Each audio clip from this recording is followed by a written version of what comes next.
I'm Ryan Wimpey.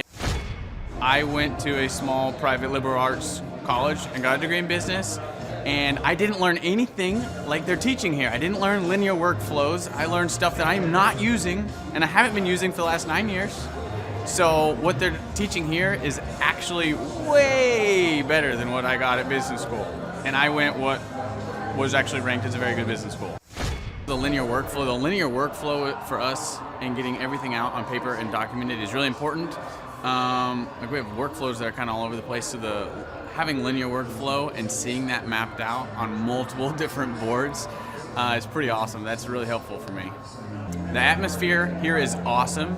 I definitely just stared at the walls figuring out how to make my facility look like this place. This place rocks. It's invigorating. The walls are super, it's just very cool. The atmosphere is cool. The people are nice. It's a pretty cool place to be. Very good learning atmosphere. I literally want to model it and steal everything that's here at this facility and basically create it just on our business side. I'm Rachel with Tip Top Canine, and we just want to give a huge thank you to Clay and Vanessa Clark. Hey guys, I'm Ryan with Tip Top Canine. Just want to say a big thank you to Thrive 15. Thank you to Make Your Life Epic. We love you guys, we appreciate you, and really just appreciate how far you've taken us. This is our old house, right? This is where we used to live 2 years ago. This is our old neighborhood. See? It's nice, right? So this is my old van and our old school marketing, and this is our old team. And by team, I mean it's me and another guy. This is our new house with our new neighborhood. This is our new van with our new marketing, and this is our new team. We went from 4 to 14, and I took this beautiful photo. We worked with several different business coaches in the past, and they were all about helping Ryan sell better and just teaching sales, which is awesome, but Ryan is a really great salesman. So we didn't need that. We needed somebody to help us get everything that was in his head out into systems, into manuals and scripts, and actually build a team. So now that we have systems in place, we've gone from 1 to 10 locations in only a year. In October 2016, we grossed 13 grand for the whole month. Right now it's 2018, the month of October. It's only the 22nd. We've already grossed a little over 50 grand for the whole month, and we still have time to go. We're just thankful for you, thankful for Thrive and your mentorship, and we're really thankful that you guys have helped us to grow a business that we run now instead of the business running us. Just thank you times 1,000. So we really just want to thank you, Clay, and thank you, Vanessa, for everything you've done, everything you've helped us with. We love you guys. 2 men, 13 multi-million-dollar businesses, 8 kids, 1 business coach radio show. It's the Thrivetime Business Coach Radio Show. Get ready to enter the Thrivetime Show. That's it. Bombs away. We started from the bottom, now we're here. We started from the bottom, and we'll show you how to get here. Started from the bottom, now we're here. We started from the bottom, now we're here. Thrive Nation, welcome back to the conversation. My name is Clay Clark, and I'm interviewing one of my heroes today. Sharon Lechter is the best-selling author of the Rich Dad, Poor Dad series. A lot of people don't recognize that. I don't think they know the whole story. If you get a chance to do some research online, you'll see it. But she served as the CEO of the Rich Dad, Poor Dad company, the Rich Dad series, for over 10 years, where she released 14 books with Robert Kiyosaki. And some of you might be saying, well, where did the book idea come from? Robert Kiyosaki wanted to create a board game, and he pitched the idea to somebody. The idea got to her, and she recommended we need to have a brochure that explains why the game matters, why people should play the board game, how it will help people to gain financial literacy. And that brochure started to grow and grow and grow into what is now called Rich Dad, Poor Dad. Then from her own home, she sold over 1 million copies of the book. She went on to sell 23 million copies of the book, with Robert Kiyosaki serving as the pitch man and the face of the franchise. After exiting that venture, the Napoleon Hill Foundation picked her up and asked her if she could refreshen and breathe some life into Napoleon Hill's manuscript for Outwitting the Devil, which she did. Then she teamed up with the Napoleon Hill Foundation again to release Think and Grow Rich 3 Feet from Gold and Think and Grow Rich for Women. As if that wasn't enough, in 2009, Sharon was appointed to the National CPA Financial Literacy Commission as a national spokesperson. This is the council that served both President George Bush and President Obama. Sharon today has a team of over 5,000 people around the world that help her with her various entrepreneurial projects and assets. And on this particular part of our Thrivetime show interview, this particular podcast, we're asking Sharon about the importance of buying assets. The importance of buying assets. I think a lot of people get this part wrong. It's so important if you're going to build a successful portfolio, if you're going to build some net worth, if you're going to start to build your snowball, you have to focus on always buying assets and never buying liabilities. You absolutely have to buy assets and avoid liabilities. Why? What kind of assets should I buy? That's where Sharon comes in. Thrive Nation, without any further ado, back to our exclusive interview with Miss Sharon Lechter from the Rich Dad, Poor Dad series.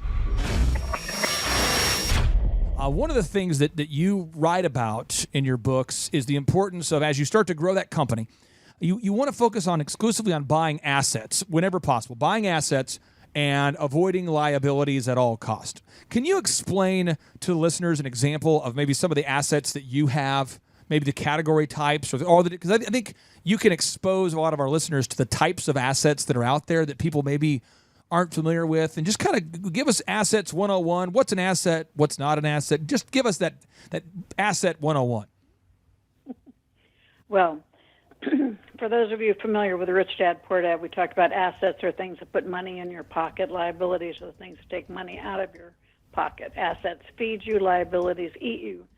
And at the end of the day, that's true. You've got, for instance, when you talk about real estate, Rich Dad, Poor Dad, we talk about your house is not your asset because it doesn't make you money. It's something you have to pay for. And so we want you to create enough assets that are feeding you, assets that are generating income that can pay, that you can have the house you want. But don't look at your house as your bank account. You want to have those businesses. You want to build businesses. You want to have real estate. Obviously, people have intellectual property. Intellectual property is the greatest way to build assets because that comes from your mind, writing books, solving problems, serving needs. When you come up with something unique and have the opportunity to protect it, that's a patent. That's something that can earn you money for years and years and years through licensing. If you don't want to build your own business around it, license it to someone else. And those assets continue to build and grow and continue making you money when you're sleeping. And that's the thing. When they talk about rental real estate, they talk about it being mailbox money. It takes a lot of energy up front to find the properties and to get them. Then you have a management company. Then it's not quite as much a headache as it on long-term basis. Now in real estate, there's different types of real estate investments. There's fix and flip. That takes a lot more energy, and that's really not passive income. Then there's the long-term cash flow play where you buy and hold, and you've got tenants that are paying your rent. And that debt to buy those properties is good debt as long as what they're paying you in rent exceeds all the related expenses in your monthly mortgage payment. You're getting cash flow positive. And that's something that is an asset. It's good debt. And so each category of debt you have, you need to look at it and say, how is this going to help me move forward? Is this going to generate an asset for me? Is this going to sustain an asset? And, at the end of the day, most people, we talk about work-life balance. Well, it's really not work-life balance. It's debt-life balance. People have too much bad debt, and it's keeping them from living the life they deserve. Sharon, I know that you're celebrating your 32nd birthday, I believe, tomorrow. But in your younger days, when you were like 21, 22, I'm just going off the photos, Sharon. I think you're 32, 33. Did you ever make a mistake? A couple of times. Did you ever make a mistake where you thought to yourself, I bought this to produce passive income, and it was the biggest, most epic failure? I mean, have you ever had a situation like that happen? And if so, how did you recover from it? Well, I'm surprised you could even ask that question with a straight face. Yes, of course. I don't know anyone that hasn't had a colossal failure, and it's something that Napoleon Hill said, out of every adversity comes a seed of an equal or greater benefit. The worst business mistake of my life was when I left public accounting and went with a client to another company. But had I not done that, I wouldn't have met my husband, Michael Lechter. We're now 38 years of marriage. So yes, it was the worst business mistake, but it helped me meet and create the best life decision. So each and every one of us, we have our ups and downs. How we get through them are very important. And everyone listening to this has probably had something that stopped them in their tracks. And we can say, why me, why me? And it's something that is really hard to get over. I started to retire because we lost our youngest son five years ago. And it was the worst thing that could possibly happen to anyone. I would never wish it on anyone. Yeah. And things that used to upset me don't upset me anymore, because you talk about reality, and you're not supposed to outlive your children. And yeah, I continued working. I stayed busy because I'd built a level of success, but it was like I was on autopilot. I wasn't really feeling good about living life. I wasn't really feeling good about what I was doing. And that's when I shared with you earlier. Last year, I actually started thinking maybe I should just retire. And I got a little pushback from my family and my friends and many of my dear clients. And I realized that I'm here to continue to give, and I want to serve, and I want to help people take control of their financial lives. And I think I even got a little nudge from my son above saying, get over it, and you have more to do. But each one of us, we have those things that can be considered setbacks, or can be considered absolute devastation. And we're still here. And you're still here for a reason. There's more for you to do. There are more people out there waiting to learn from you, to be inspired by you. And so understand that depth of despair is not long-term. You can get out of it, and you can let the people around you support you and keep your head above water while you gain your footing again, and know that there's more for you to do. Thrive Nation, that was the New York Times best-selling author and CPA, Sharon Lechter. My name is Clay Clark, and we thank you so much for investing part of your day to tune in to our podcast. And there's hundreds of thousands of you. And all I want to do is reward those of you who have subscribed to our podcast by giving you a free ticket to our next in-person Thrivetime show workshop. The tickets are normally $250. They're 2 days long. They go from 7 a.m. to 3 p.m. 7 a.m. to 3 p.m. They're 2 days. They're a Friday and a Saturday. We cover marketing, sales, branding, search engine optimization. You can ask questions. There's a 45-minute sprint, and there's a 15-minute question and answer time. And Chup, at the time of the recording of this podcast, we're getting ready for another one just around the corner. Yeah. And why is it such a powerful learning tool? We've had thousands of people either record a YouTube video review or write us an objective review, but why is it so important for everybody to attend this workshop at least once during your lifetime? This is one of the only places that you're ever going to go where somebody is going to teach you actionable steps, things that you can literally go home and begin to implement immediately that will move the needle for your business. They're not vague, esoteric ideas. It is literally, this is how you optimize your Google My Business location, the map on Google. This is how you write a sales script. This is how you hire and fire. This is how you do the things, and you can go home and implement them right away. Now, Chup, we've had thousands of people attend, and many have left us a kind video review or have left an objective review on Google. But we want to give all the listeners a free ticket simply by doing what they've already done in most cases. So if you've already subscribed to our podcast or you've already written us a review on Google, we want to say thank you. So all you have to do is just take a screenshot of the iTunes review you left or the Google review you left and send us proof that you did it to info@thrivetimeshow.com, and we'll send you the 2 free tickets with your only cost being the workbook, which is $27. It's worth it. Now, if you say to yourself, I have not done that, how do I do it? Chup, how does somebody leave an iTunes review? So first of all, you can just open up an internet window, search browser, and Google search Thrivetime Show and the word iTunes. Okay? It's going to pop up as a result for iTunes, and you'll want to open that thing up. You just click subscribe, then click rate and review, and then screenshot that thing and email it to info@thrivetimeshow.com, and we will get you 2 free tickets. And without any further ado, 3, 2, 1, boom! All right, Thrive Nation, on today's show, we have the pleasure of interviewing the certified public accountant and entrepreneur that many, many people know. She's become a household name. Her name is Sharon Lechter.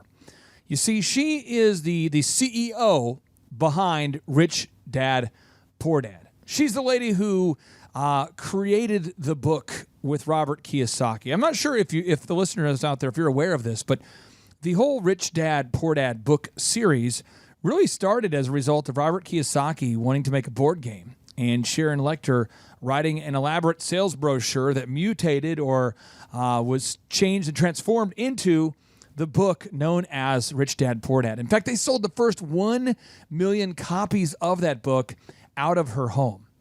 Ladies and gentlemen, in 2009, Sharon Lechter was appointed to the National CPA Financial Literacy Commission as a national spokesperson. This right here, folks, is the same council that served both President Bush and President Obama.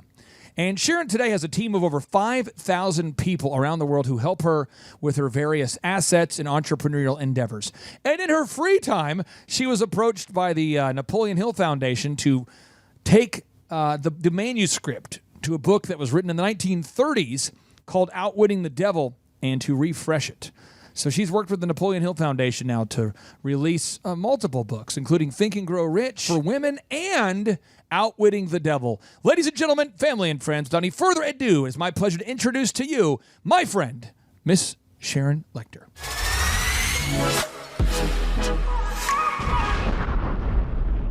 Sharon Lechter. Miss Lechter, how are you doing today? I am fantastic, Clay. Thank you so much. Hey, I have a question for you that I think a lot of listeners would like to know off the bat here is with your when you guys created the Rich Dad, Poor Dad series, what was your role with that book, and where did the idea for that book come from? Well, at the time, Robert Kiyosaki, this is back in '95. Robert Kiyosaki had gone to see my husband, Michael Lechter, who's an intellectual property attorney, with an idea for a board game. And it was drawn out on a piece of paper, but he needed somebody to help really make it happen. And so we went to see my husband about getting it copyrighted and patented. And in that process, I'd already been working in the area of financial literacy, and so my husband introduced us. Thought that I would enjoy seeing the potential of the game, which I really did. So I met Robert at the first beta test for the game. And it was drawn out on a piece of butcher block paper, and the playing pieces were different caliber bullets. So first impression is everything, right? Right. But of the three tables, I was the only person who got out of the rat race. But at the same time, I really saw the value of the messaging, which is consistent with my messaging and understanding the importance of passive income, the importance of building assets, and not relying on a job or a paycheck for your financial health. And so I volunteered to help him. My background had been I helped build the talking book industry, and in that we also had electronic games. So I had a network of influence that I could draw on. And as we were looking at it, Robert wanted to charge $200 for the board game. And I said, well, maybe we need a brochure. We need a brochure that kind of talks about the philosophy so that people will be convinced to invest $200. And in that process, he asked me to be his partner. And the brochure was Rich Dad, Poor Dad. We never expected it to be the huge success in its own right. It was written really as a brochure to sell the game. And, of course, the world came and said, no, your brand is not only cash flow, your brand is Rich Dad. And so we thought, well, okay, maybe we should we decided to write 3 books, Rich Dad, Poor Dad, Cash Flow Quadrant, and Guide to Investing. And we did those, and then, oh no, people still wanted more. So we wrote a total of 15 books during the 10 years that I was his partner. I owned the company, and I led it as a CEO. And then we had a second brand of books that we launched, the Rich Dad Advisors books, along with all of our other programming. And so that's really how it got started. He was interested in the fact that my background and my philosophy was consistent with his, the fact that I was a CPA, and the fact that I had the experience and the connections to help build the business. And so we became partners, and in 10 years, we built the Rich Dad brand globally. Now, I understand, and correct me if I'm wrong here, but I believe that you sold the first 1 million copies of the, now we know, brochure/book out of your actual house. Is that true? Did you actually sell 1 million copies of a book out of your house? Yes, we did. We really ran the company out of my home for the first 3 years. And in fact, our local post office got to the point where they said, Sharon, we can't handle your volume anymore. So we found a local fulfillment house that would store the inventory and ship for us. But yeah, we sold the first 1 million books. We made it to the New York Times bestseller list. The original book was published by a company that my husband and I own called Tech Press. And it was so that we could control the book. If we wanted to give it away, we could. Traditional publishers, that's not something you can do with them. And as we built that success and got on all the lists, all of a sudden we had all these other publishers coming to us wanting to help us. And it was a good thing because when we really hit the stride, and we had a phone call from Oprah wanting us to be on Oprah, we knew we needed to have more depth of distribution. And it was in the middle of these conversations, so we were able to do a deal with Warner Books, and the rest is history. 7.5+ years in the New York Times bestseller list. So. That's phenomenal. Sharon, this is Robert Zellner, by the way. Love your books, and so excited to have you on the show. When you were writing the pamphlet for the game, when did it morph into the book? I mean, because that's a big pamphlet for a game. I mean, so you're starting to write the pamphlet, and then at what point did you say, I think this is a book? Well, we said we need a brochure, but the brochure became the book, and right. It was really to tell the story and to really be able to give it to people for free, and really to have a $15 product that would lead to the $200 board game, and that's why it was not originally published in hardback. It was originally published in paperback. Aha. Now, Sharon, we have I know you've met probably thousands of people all around the world as you've become more of a face, yourself. No longer behind the scenes. You're out there doing more interviews and being more seen. I'm sure you've run into people all around the world who've said to you, Sharon, your book really did change and impact my life. Well, we have one listener who's one of my current clients who's the head of marketing for Shaw Homes. And if you check it out there, Sharon, it's shawhomes.com. It's the largest home builder in Oklahoma. And he claims, now Sharon, you'll have to get a hold of it at some point to verify this, but he used to deliver pizzas for Domino's. And he said that the book Rich Dad, Poor Dad changed his life. And he told me, he said, you're going to interview her? Are you kidding me? He said, so he asked me if I would ask you a question on today's show. So he wanted to know. First, tell me what his first name is. Aaron Antis. Aaron, okay. Aaron Antis, the head of marketing for the largest home builder in Oklahoma, shawhomes.com. And Aaron said, he wanted me to ask you, he said, when did you have your aha moment in your life, Sharon, that changed your view of your financial world? When did you, Miss Sharon Lechter, have your aha moment that changed the way you view the financial world? Well, I think our lives are a series of aha moments, but I think first I want to address Aaron because a lot of people come up to me and around the world and say that Rich Dad, Poor Dad changed their life. And Aaron, I want to tell you, nobody changed your life but you. I'm honored and thrilled that something that I wrote inspired you, gave you the motivation to take action. But I want you to own it. I want you to stand in the fact that you sought out the information, but then you actually took action and employed it. And so Rich Dad, Poor Dad as a book doesn't change anybody's lives. Hopefully it inspires people to take action to change their own lives. But as it relates to me, on my financial ahas, there's probably been quite a few of them, but the first one probably was having grown up in a very entrepreneurial home. We lived in a house between my dad's used car lot and my mom's beauty shop. Oh, wow. My dad also owned orange groves and rental properties. I swore I would never be an entrepreneur because I grew up in that environment. I was going to go be a partner in a large CPA firm and retire with a gold watch. And I was following that dream. And then I was on the fast track in Coopers and Lybrand in Atlanta, Georgia, and I realized that I was working way too many hours for other people. And I said, if I'm going to work this hard, I should be working for myself.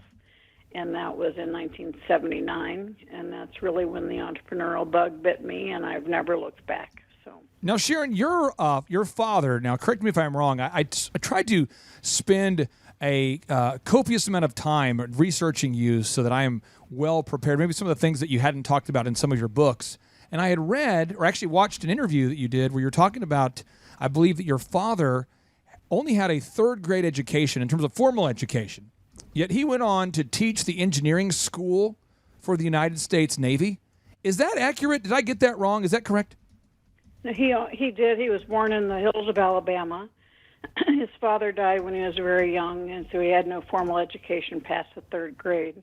But he joined the Navy as early as he could, and ended up becoming, he was a Master Chief in the Navy. And his last 5 years, we were in Great Lakes, and he was running the engineering school for the Navy. Now, you actually have sold, I'm not sure if you're aware of this, but from what I could tell, I've read, I guess you sold 26 million copies of the Rich Dad books while you were CEO. Is that correct? Did you sell 26 million copies of that book? Of the Rich Dad series, The yes. series. Primarily Rich Dad, Poor Dad, of course, was the greatest one. But yes, globally. And it was in over 50 languages and over 100 countries. Well, so Sharon, you could probably stop, So why are you so passionate about financial literacy? Apparently, you're doing pretty well. I mean, why are you still continuing to, at the young age you are, continuing to go out there, travel around the world, and passionately teach financial literacy when you could have obviously clearly been done years ago? Well, it's a true statement. I've been financially free for 20 years. But I think what drives us is not necessarily, for me, it's never been about the money. I believe, as growing up as a little child, my father would ask me each night if I added value to someone's life, and I still ask myself that. I lost him in 2006. But I continue to feel that each of us has a responsibility to support others, and I think that I have a gift and a responsibility, that I have the ability to teach people about money, how to change their mindsets about money, how to go from scarcity thinking to abundance, realizing that the opportunity is there. You just need to learn how to teach yourself how to recognize it and seize it and take action. And it was literally, what I'm doing this year with the Play Big movement is really me coming back into focus on what I want to do. I really thought about retiring last year. And it didn't sit too well with me. And I said, this is what I've been given a gift and an opportunity. And as long as I can continue supporting people taking control of their financial lives, that's what I want to do. So I'm back in the game, and I'm literally doing it and sharing with people what I'm doing, how I'm doing it, and inviting them to come along with me in the Play Big movement. There's a private Facebook page called the Play Big Movement with Sharon Lechter that's join it for free and come along with us.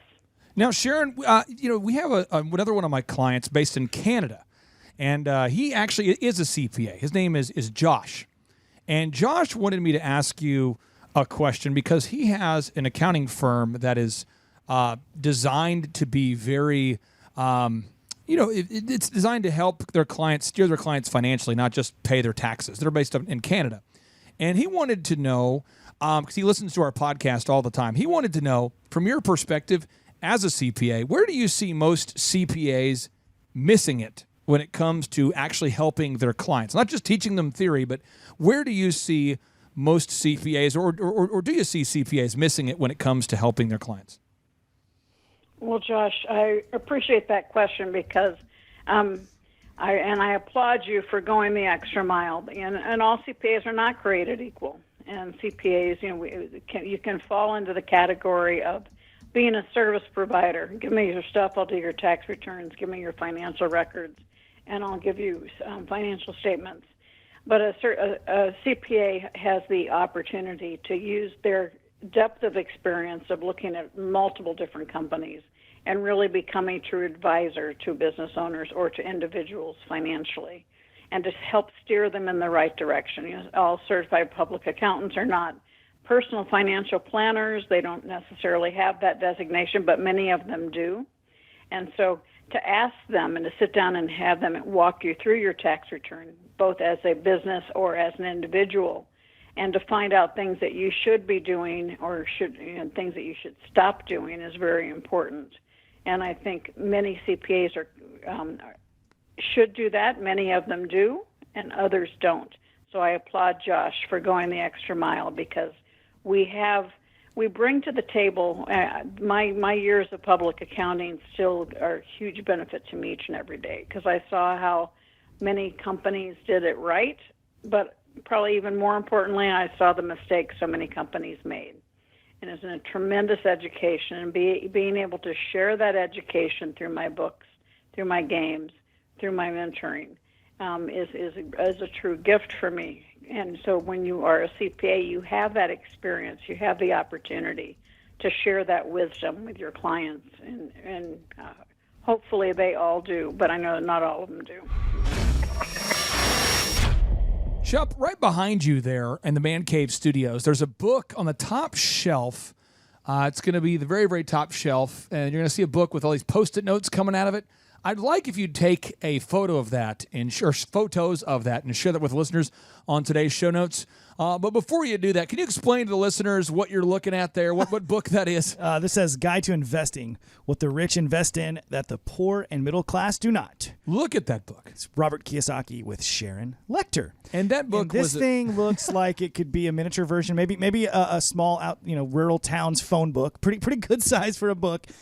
And I don't know what you've done with this tabbing system here, but there's tabs stapled, taped, stuck, highlighted, check marked, crossed out, circled, drawings, everything. You've got this thing. That book, I tell you, I could not put that thing down. It's like a grilled stuffed burrito. I wrestled with that book for probably a year. It looks like it wrestled back. I mean, seriously, it was probably, maybe 6 months of just reading the same book over and over and over. And that book was a game changer. And what's so exciting is that Sharon Lechter has agreed to be with us on 6 shows, Chuck. So we're going to have her on 6 separate shows. So if you enjoyed today's interview, you are definitely not going to want to miss out on the future interviews. So how do you make sure you never miss out on an interview? Well, if you never want to miss out on an interview, just go to the Thrivetime Show on iTunes. Find the Thrivetime Show on iTunes, and then click the subscribe button. And after you subscribe, you'll never miss an episode. That's right. And if you want to get yourself some free conference tickets in the process, as the Canadians call it, all you have to do is leave us an objective review on iTunes and email us proof that you did it, a screenshot of your review, to info@thrivetimeshow.com, and we'll give you 2 free tickets to the world's highest rated and one of the world's best workshops. It's the Thrivetime Show Business Workshop. But objectively, it has the most reviews. And I'm telling you, you're going to absolutely love it. To learn more about the Thrivetime Show Business Conference and why you'd want to attend, go to thrivetimeshow.com, click on the conference button, and there is the information. Ladies and gentlemen, family and friends, without any further ado, we always want to end this show with a boom. Chup, are you emotionally prepared to end with a boom? Hold on 1 second. Here we go. Here we go. I'm ready. 3, 2, 1, boom! 2 men, 13 multi-million-dollar businesses, 8 kids, 1 business coach radio show. It's the Thrivetime Business Coach Radio Show. Get ready to enter the Thrivetime Show. That's it. Arms away. We started from the bottom, now we here. We started from the bottom, and we'll show you how to get here. Started from the bottom, now we here. We started from the bottom, now we here. All right, Thrive Nation, welcome back to the conversation. It is the Thrivetime Show on your radio and podcast download. Now, Chup, as a business coach, you and I have both worked with a lot of top-level, high-flying entrepreneurs. Yep. We've also worked with a lot of entrepreneurs that come to us slightly broken. They're a little bit down, and we've helped repair them and help them get into a level of success. Stitches and Band-Aids and things, yeah. But one of the things people always want to talk about is marketing and branding and sales. But people never want to talk about accounting and bookkeeping. They want to talk about the holy triumvirate: marketing, branding, sales. They love that. So exciting, feelings and visions and new deals and growth and build outs. But no one ever wants to talk about financials. They always want to delegate that. But yet, every single successful entrepreneur I've ever met really has a fundamental grasp of the financial aspects of the business. And so on today's show, We're interviewing a certified public accountant. Check. We're interviewing a New York Times best-selling author. Check. We're interviewing the CEO of the Rich Dad, Poor Dad organization. Check. We're interviewing somebody who worked with Robert Kiyosaki to write the 14 books of the Rich Dad, Poor Dad series. Check. We're talking about the lady who took his idea, which was on a piece of paper, to make a board game, Robert Kiyosaki's idea to make a board game, and turned it into a book empire. Check. We're talking about a lady who was asked by the National CPA Financial Literacy Commission to serve as their national spokesperson. Oh, by the way, this is the same council that served both President Bush and President Obama. Check. This is a lady who has a team of over 5,000 people who help her with her various entrepreneurial projects. 5,000. That's a lot. Check. Ladies and gentlemen, we have a person here who's written Napoleon Hill's, she helped recraft Napoleon Hill's book, Outwitting the Devil. You see, Napoleon Hill wrote a book, the manuscript for Outwitting the Devil, in the 1930s. But when the best-selling self-help author of all time went to release it, his wife told him not to because she thought it was too controversial. And so years later, Sharon Lechter revived the manuscript and helped her release Outwitting the Devil. Check. She also helped to write Think and Grow Rich for Women. Check. She also helped to release the Napoleon Hill book, 3 Feet from Gold. Check. Ladies and gentlemen, our next guest is bona fide. She's an unbelievable author, a dynamic speaker, a top-level entrepreneur, which indicates that she does not know who I am, because if she did, she would not have agreed to be on today's show. So, ladies and gentlemen, without any further ado, our exclusive interview with Sharon Lechter, and she's teaching you why you just cannot delegate your financials.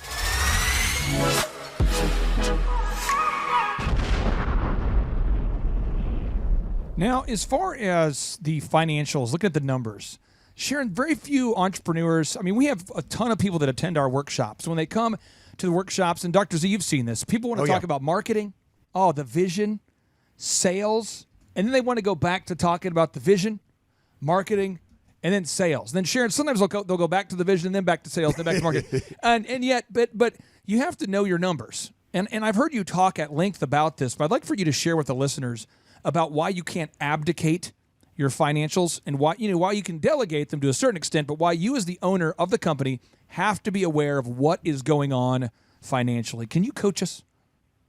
Certainly.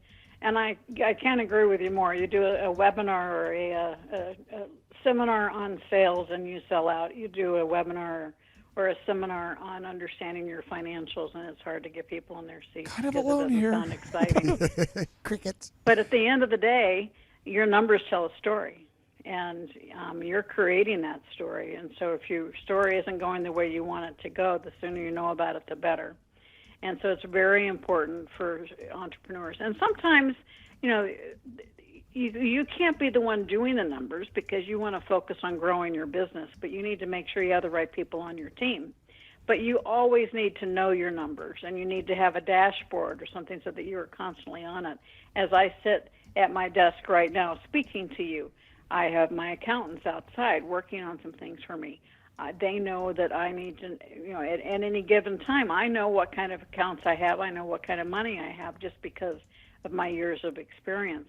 But as a CPA, that's obviously important to me, but it's more important to me as a CEO. If you own your company, if you don't know what the numbers are telling you, then you can get a very rude surprise. And it's very important for people to understand the importance of understanding the income statement, which is telling you over a period of time how you're doing it, and then also to understand your balance sheet, which tells you basically like a snapshot of the day and time, showing you what your assets and liabilities are, and how those two play together are very important. Sharon, I see. It's painful for me to see it, and as a coach, and I write for Forbes, and so I have a certain platform, but you have one of the biggest platforms in the world. So I'd like for you to maybe give the tough lesson to the entrepreneurs out there listening who are saying, yeah, I know accounting. I know I need to know my balance sheet. And I know I need to know the income statement. but I don't because my accountant handles that. Could you give us the tough love for somebody out there who is refusing to know their numbers? Because I'm sure you've met people like this before. Well, they know the stat of the number of businesses fail in the first 3 years, and the primary reason they fail is lack of capital, lack of funding, and lack of financial management. And what happens is, those entrepreneurs that fall into that category, Clay, are the ones who put their head in the sand. And they think that if they just drive faster and they make more sales, everything's going to be okay. The issue is, unless you understand the whole picture and you understand what your margins are, understand what the bottom line is, you can't really grow your business. And, people that are losing a nickel on something say, if I can just sell more of them, I'll be okay. No, you're just going to lose that much more money. You have to understand the cash flow of your business. And more importantly, you need to understand the timing of your cash flow. And so it's not just understanding that you're selling a lot, but you need to understand when that money's coming in and when you have to spend money in order to make the product. So let's say you sell $1 million worth of product. Well, you have to have that product in your inventory, or you have to have the money to build it so that you can collect $1 million. And so you probably need a lot of that cash up front. And so what happens is business owners who don't pay attention to that end up having to go to very expensive money, factoring those receivables to be able to pay for the inventory. And they get themselves further into debt, further into problems. And instead of feeling good about being successful, that success costs them their business because they have not paid attention to the numbers, to the cash flow, and the timing of that cash flow. Our show, we're all about teaching listeners specific action steps they can take. And so I want to take a second to brag on a listener that's actually doing this properly. But Aaron, who I mentioned earlier with Shaw Homes, one of the things that gives them an unfair advantage over their competition is that they know the costs of the materials.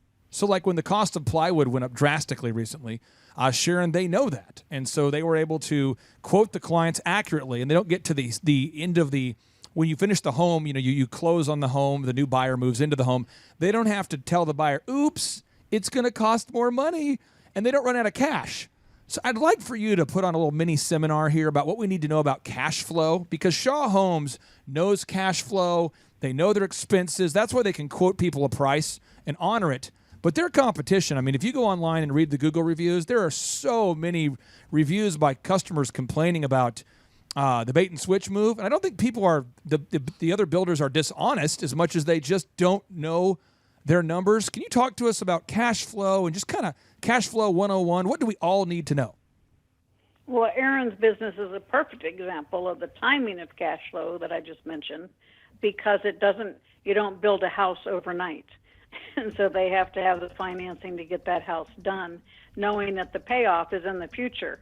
And when that payoff comes in, hopefully it's going to have not only pay off their expenses, but give them the profit on top of it.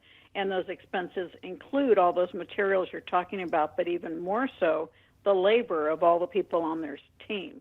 And so just as when I talk about cash flow, I want to take a minute about materials. So we talk about just-in-time ordering. So when they're building that house, they can't put plumbing in until they have to have the plumbing in before they can pour the concrete over it. Those things have to come in. There's a stage in which you have things done. You can't have the roofers waiting to put the roof on when it's not ready for them. And so each stage of process of building a home has to be timed appropriately so that you have the minimum cost of labor for the people and the technicians doing their job. And that has to be perfectly timed. And so that takes talent. That takes people who know what they're doing. But it also underlying takes that expert and that individual understanding what every minute of that costs them. So when they have a delay or they have products the lumber isn't there, they have a week delay in lumber, they have to recalculate and find out what that's going to cost them to make sure they're always working to their budget, to make sure they have the profit that they're expecting at the end of the day. We talk about remodels as the homeowner, all right? You always say it's always going to take another several months past what they promise. It's a guarantee, and it's going to cost you more than what you originally commit to because you're going to have surprises. And that's something that can be very painful, but that's those unexpected things. Every business has unexpected things. The issue is the sooner you find out about them, the sooner you can plan and recover. And that's all about cash flow. And cash flow comes from the moment you start your business. One of the things that can kill you is that you think you have sales, and the sales are there, but you don't have. It's going to take you 60 to 90 days to collect on those sales. Well, you have to have the cash to be able to build the product, as I said earlier. Well, what happens when all of a sudden you're hugely successful, and you have a huge order that comes in, and you don't have the ability to respond to that order? Your business can crumble. And that's why it's so important to always have a pulse on your cash flow, not just your income and expenses, but also the cash flow, which is the timing of that. That's why when Fortune 500 companies, they do an income statement, a balance sheet, and a cash flow statement so that you can see what's happening within the business. Because the assets could go up because they've got outdated inventory. You know that when you start looking at the cash flow statements. Now, one of the things that you have created that was powerful for me as a young whippersnapper, Sharon, the year would be 1999, I believe. So this is maybe what, because you wrote the book in 95, is that correct? You and Robert came out with the book in 95? Well, we published it in April of 97. 97, okay, so the year's 1999. Dr. Zellner can vouch for me here. I dressed like Eminem. I had no idea what I was doing. Sharon, I went on to build the largest wedding entertainment company in the country called DJConnection.com. And we did 4,000 events per year at the peak before I sold it. But I'm there working in a call center. And I'm reading this book, the Rich Dad, Poor Dad book. And at some point, you're talking about this cash flow quadrant concept. And I'm not sure how refined it was at that point. It was probably 2001 when I really started paying attention to the book and really understanding it. So it's 2001, so I might have even read Cash Flow Quadrant. But you talked about there's this quadrant, and you said to me directly, like it was yesterday, you said, Clay, you start off as an employee, step one. I'm going, oh, that's good. Step two, you become self-employed. You own your job. And I'm going, yeah, that's awesome. Step three, you own a business where other people work at the business. It creates jobs for others and time freedom for you. And then step four, you become an investor. And I realized I am an employee, and I can't afford to become self-employed yet. I now must get 3 jobs. So I worked at Target, Applebee's, and DirecTV. My wife worked at Office Depot and Oral Roberts University. I turned off my air conditioning, Miss Sharon. You caused me to turn off my air conditioning. It is your fault and your credit. So it was very hot in Oklahoma in June and July. We had no air conditioning. It was hot, and I'm reinvesting in myself. But I didn't quit my day job until I could afford to become self-employed. Can you walk us through those 4 steps about being an employee and when it's time to make the jump to become self-employed and what it looks like to become a business owner? Just walk us through your cash flow quadrant. Well, the cash flow quadrant, if you imagine just across the top left corner is E for employee, the bottom left is S for self-employed. And so that left side of the quadrant, that's what school teaches us. That's how we are taught. And that's exchanging your time for money as an employee or a self-employed individual, or even a small business owner who really owns a job, not a business. The right side of the quadrant, the top right corner, is B for business. And that's where you have systems, you have other people working for you. And the real test of whether you're an S or a B. As a B, you own a business. If you walked away and came back in 6 months, it would still be operating. It's not dependent on you being there. So you totally own an asset, and that asset is the business, and the business is being run by systems and people. And then you have investor as the bottom right, and the investor is where your money is working for you, whether you're invested in real estate or in the stock market or in IRAs, whatever that is, that's your money working for you. So your personal business is your personal financial statement. When you put money into your asset column, they're like employees working for you. Those are your investments. And you want every wealthy person in the world has one thing in common. They own investments. They own assets, and those assets work for them.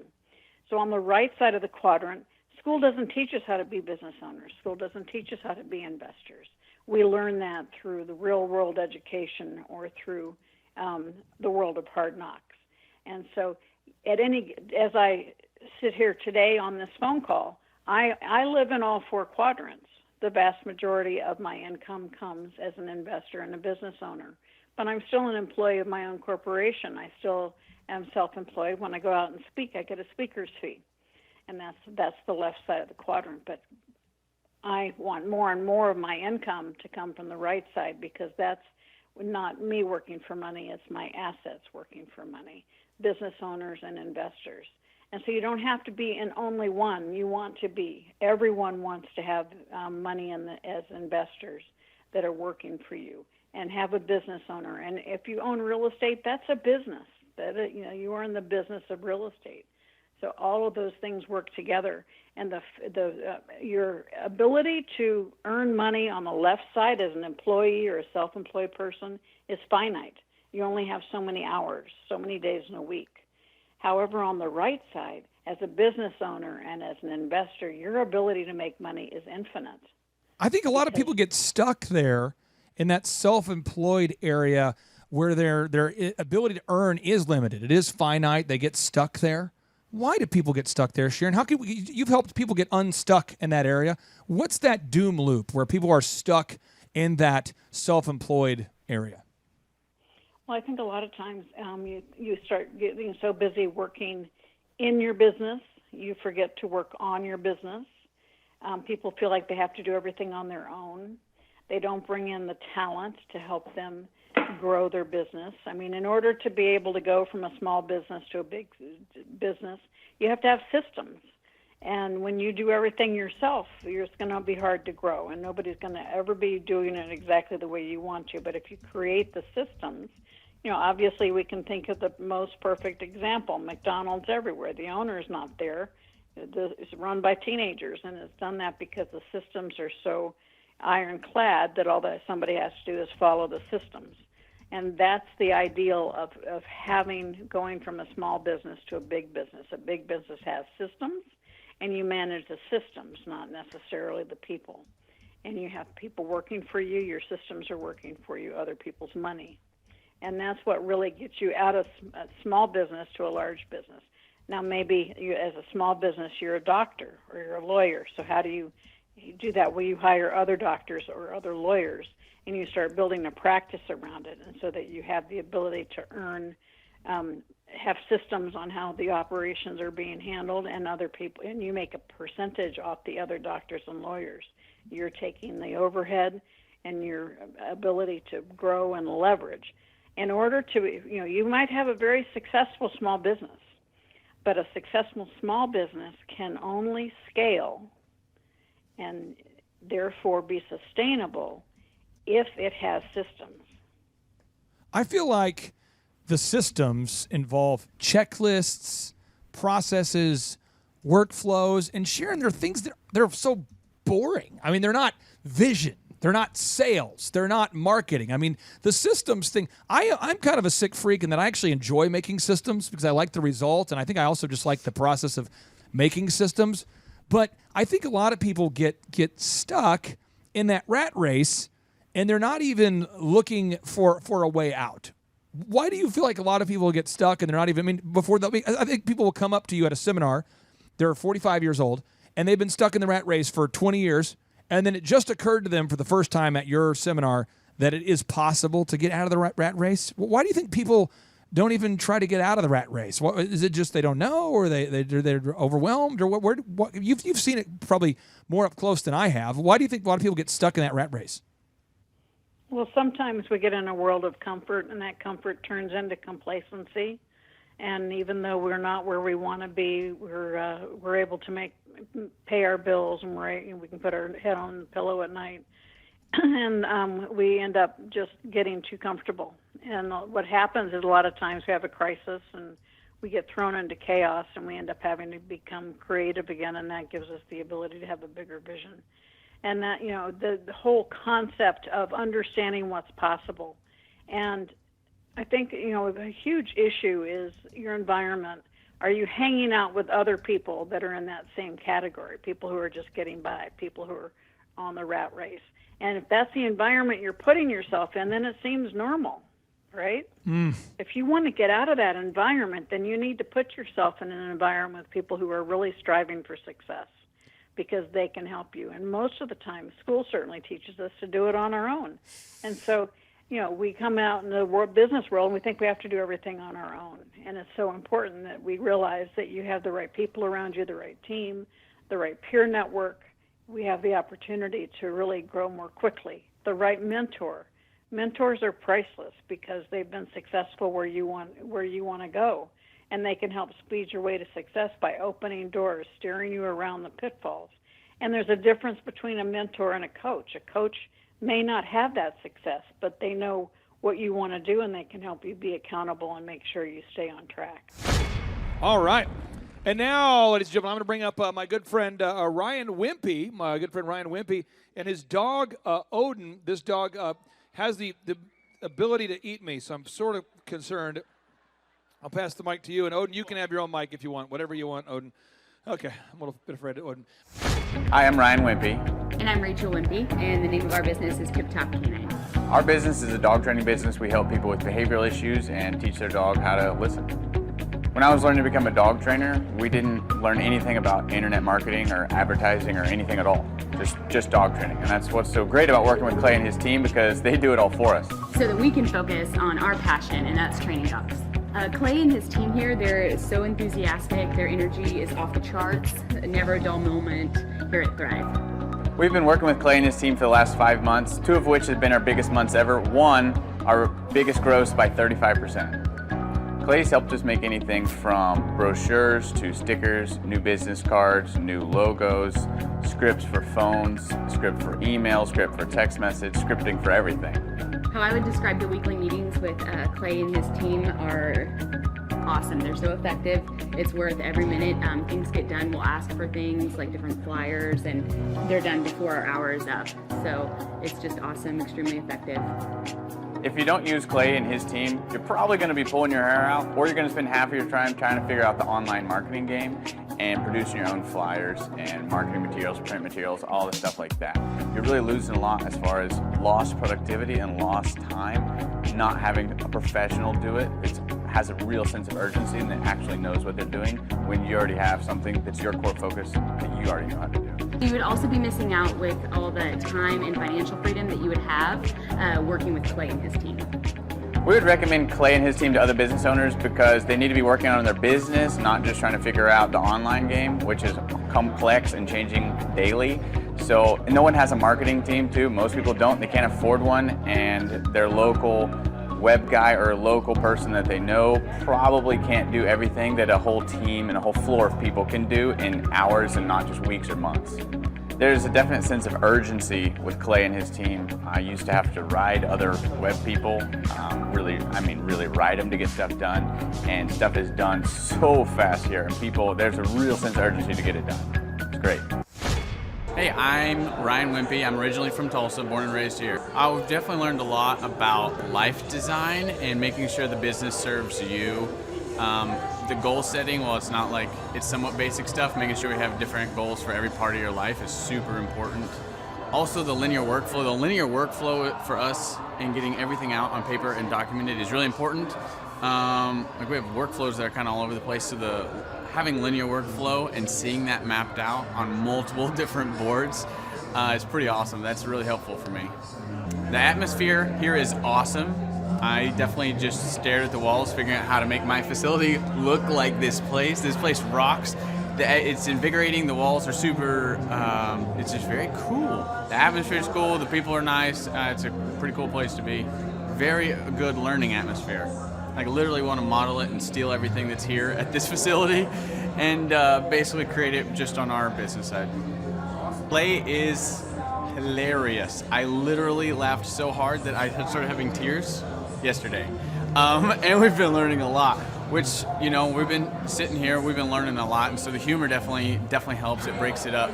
But the content is awesome, off the charts, and it's very interactive. You can raise your hand. It's not like you're just listening to the professor speak, The wizard teaches, but the wizard interacts and he takes questions, so that's awesome. If you're not attending the conference, you're missing about 3/4 to half of your life. You're definitely it's probably worth a couple $1,000s. So you're missing the thought process of someone that's already started like 9 profitable businesses. So not only is it a lot of good information, but just getting in the thought process of Clay Clark or Dr. Zellner or any of the other coaches, getting in their thought process of how they're starting all these businesses, to me, just that is priceless. That's money. Well, we're definitely not getting upsold here. My wife and I have attended conferences where where it was great information and then they upsold us like half the conference, and I don't want to like bang my head into a wall, and she's like banging her head into the chair in front of her. Like, it's good information, but we're like, oh my gosh, I want to strangle you. Shut up and go with the presentation that we paid for. And that's not here. There's no upsells or anything, so that's awesome. I hate that. It makes me angry. So glad that's not happening. So the cost of this conference is quite a bit cheaper than business college. I went to a small private liberal arts college and got a degree in business, and I didn't learn anything like they're teaching here. I didn't learn linear workflows. I learned stuff that I am not using, and I haven't been using for the last 9 years. So what they're teaching here is actually way better than what I got at business school. And I went what was actually ranked as a very good business school. I would definitely recommend that people would check out the Thrive 15 conference. The information that you're going to get is just very, very beneficial, and the mindset that you're going to get, that you're going to leave with, is just absolutely worth the price of a little bit of money and a few days worth of your time. My name is Rachel Wimpey, and I'm originally from Tulsa, Oklahoma. I've learned so much. My head, I feel like, is about to explode. But a lot that I've taken away from it is the working on your business instead of in your business, because I have the tendency to just want to do it all myself. And that's one thing that Clay really teaches, is to have systems in place that you don't have to be there running it, and your business can actually run without you. It's just awesome. It's like a entrepreneur playground. It's amazing here. So it's really awesome. A fun atmosphere, lots of cool stuff, lots of fun quotes. It's just a really cool place to be. Clay's presentation and his style is so different than most. It's been really one-on-one. He takes the time to just kind of answer your questions about your business rather than just a generic answer. He'll personalize it for different people's businesses, because everybody's is different, but at the same time you implement those very same systems that he's discovered throughout all of the businesses he's ran, and it's just a lot of good information, really good presentation. If you don't come, you're just going to be missing out on so much actually applicable, knowledge that's applicable, rather than just accounting information. It's very hands-on. The Thrive 15 conference has been great because there is no real upsell. He's not pushing anything down our throats. I've gone to different conferences before where my husband and I have been upsold over and over and over and over again, and they've just been pushing that down our throats, and it's, you know how it is. It's annoying, and so there's none of that here. It's been really nice. Most business conferences are very, very expensive, and to just go and then get upsold again to spend even more money. This one's very affordable. It's definitely worth it. It'll completely change your mindset. It'll change your life. It's definitely worth it. I recommend that people check out the Thrive conference because it'll completely change your mindset about just working your business to actually being a business owner and actually being able to apply all that knowledge that you will learn here. It's going to change your business. It's going to bring you from, where you thought you could go to higher. It's very, you should definitely do it. You should definitely check it out.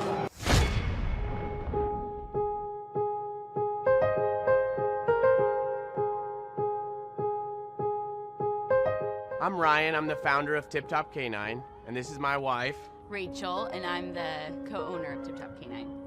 I first got started in the dog training business because I had a dog that I could do a million tricks with, and if I opened the front door, he'd run away. So I started looking for an answer, something that would actually work, and that's how we got hooked up doing what we're doing right now. What excites me about dog training is I get so many calls all the time from people not able to have their family or friends over because their dog is jumping on them or barking at them, whether they're aggressive or just don't have manners. I mean, so many times I get calls. They're so fed up, they're not enjoying their dog anymore, and that's what we do. We come in and we get to fix those problems so not only they can enjoy their dog, but also their family and friends can come over and enjoy their dog. Yeah, exactly. We love seeing people, they have this dog, it's a nuisance, and it goes back to being their best friend. That's why they got the dog in the first place, so they could enjoy it. And if it's totally out of control, they can't. So we love seeing people enjoy their dog, love their dog, being able to have people over again because the dog's terrorizing all their guests. We love seeing people enjoy their dog again. What Tip Top Canine does that's different from most dog training companies is we actually come out for the first time for only $1. We'll customize our package that will best suit you and your family, your time, your schedule, your budget. And then if you're not happy with the results, we'll actually give your money back. People should consider using us because first, your first lesson is only $1, which is a no-brainer, you can't lose. Second, they should consider using us because we have guarantees. We guarantee results or your money back. And third, we get exceptional results. We're gonna get tons of control in just a few weeks. We're gonna fix almost all of your behavioral issues in just a few weeks, or your money back. If you're watching the video right now, fill out one of our contact forms. Your first lesson is only $1, and we'll get you scheduled for that $1 lesson. Or you can call us at 918-991-8634, and we're excited to hear from you.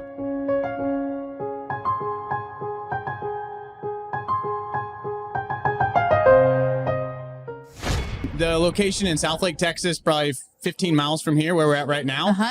Their biggest month last year was $63,000. Wow. See, the cool thing with franchising, and they started out of their house in the Southlake, Texas. Yeah. Oh, and it's all publicly disclosed, so we have to give everyone an item 19. Is that on your website at Tip Top Canine? They can go to tiptopcanine.com and request the information, and I'll send it to them. They just have to be in a non-communist state.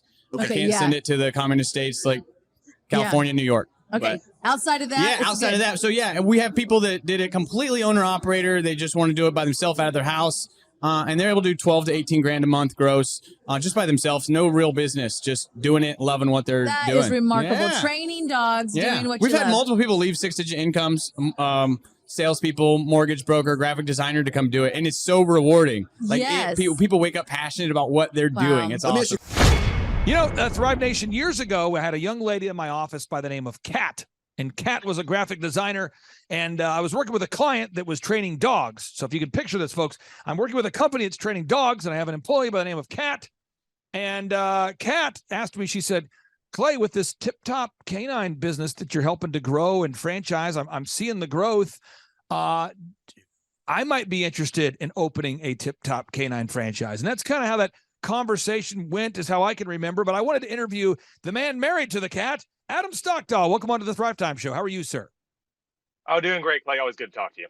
Hey, so can you kind of tell the story of how you first heard about a Tip Top Canine franchise opportunity? Yeah, that was about 5-6 years ago. My wife, Kat, talked me into getting a cute little puppy, and that cute little puppy decided to use me as a chew toy. So at the same time, she was working on some marketing materials for Tip Top Canine, the original location in Tulsa. And it wasn't too long after that we hired them to train our own dog. And when Ryan was over, I was very impressed with the services, the company in general. And I actually said to him, and he can verify this, at the consultation, I said, I think I'm in the wrong business.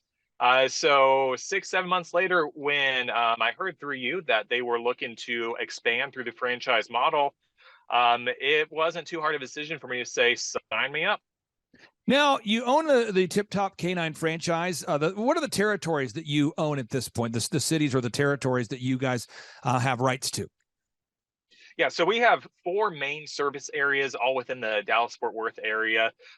First one that we opened up about 5 years ago was the Southlake location, Southlake, Texas, just for you out-of-towners. That is between Dallas and Fort Worth. So you got Fort Worth on the west, you got Dallas on the east. So Southlake is to the north, even though it says south, north of Dallas and Fort Worth in the middle.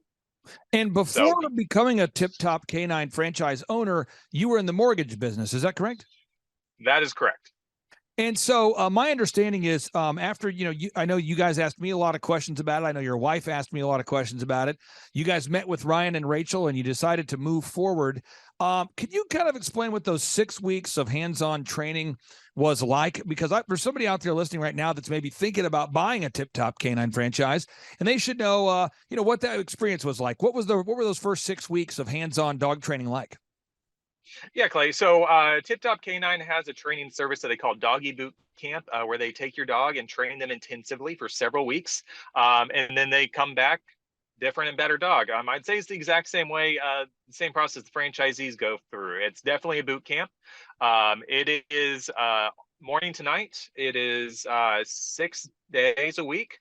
For about 6 weeks. But by the end of that, you're going to be very comfortable with the training process and you're going to feel like you are well equipped to go out and start training dogs on your own.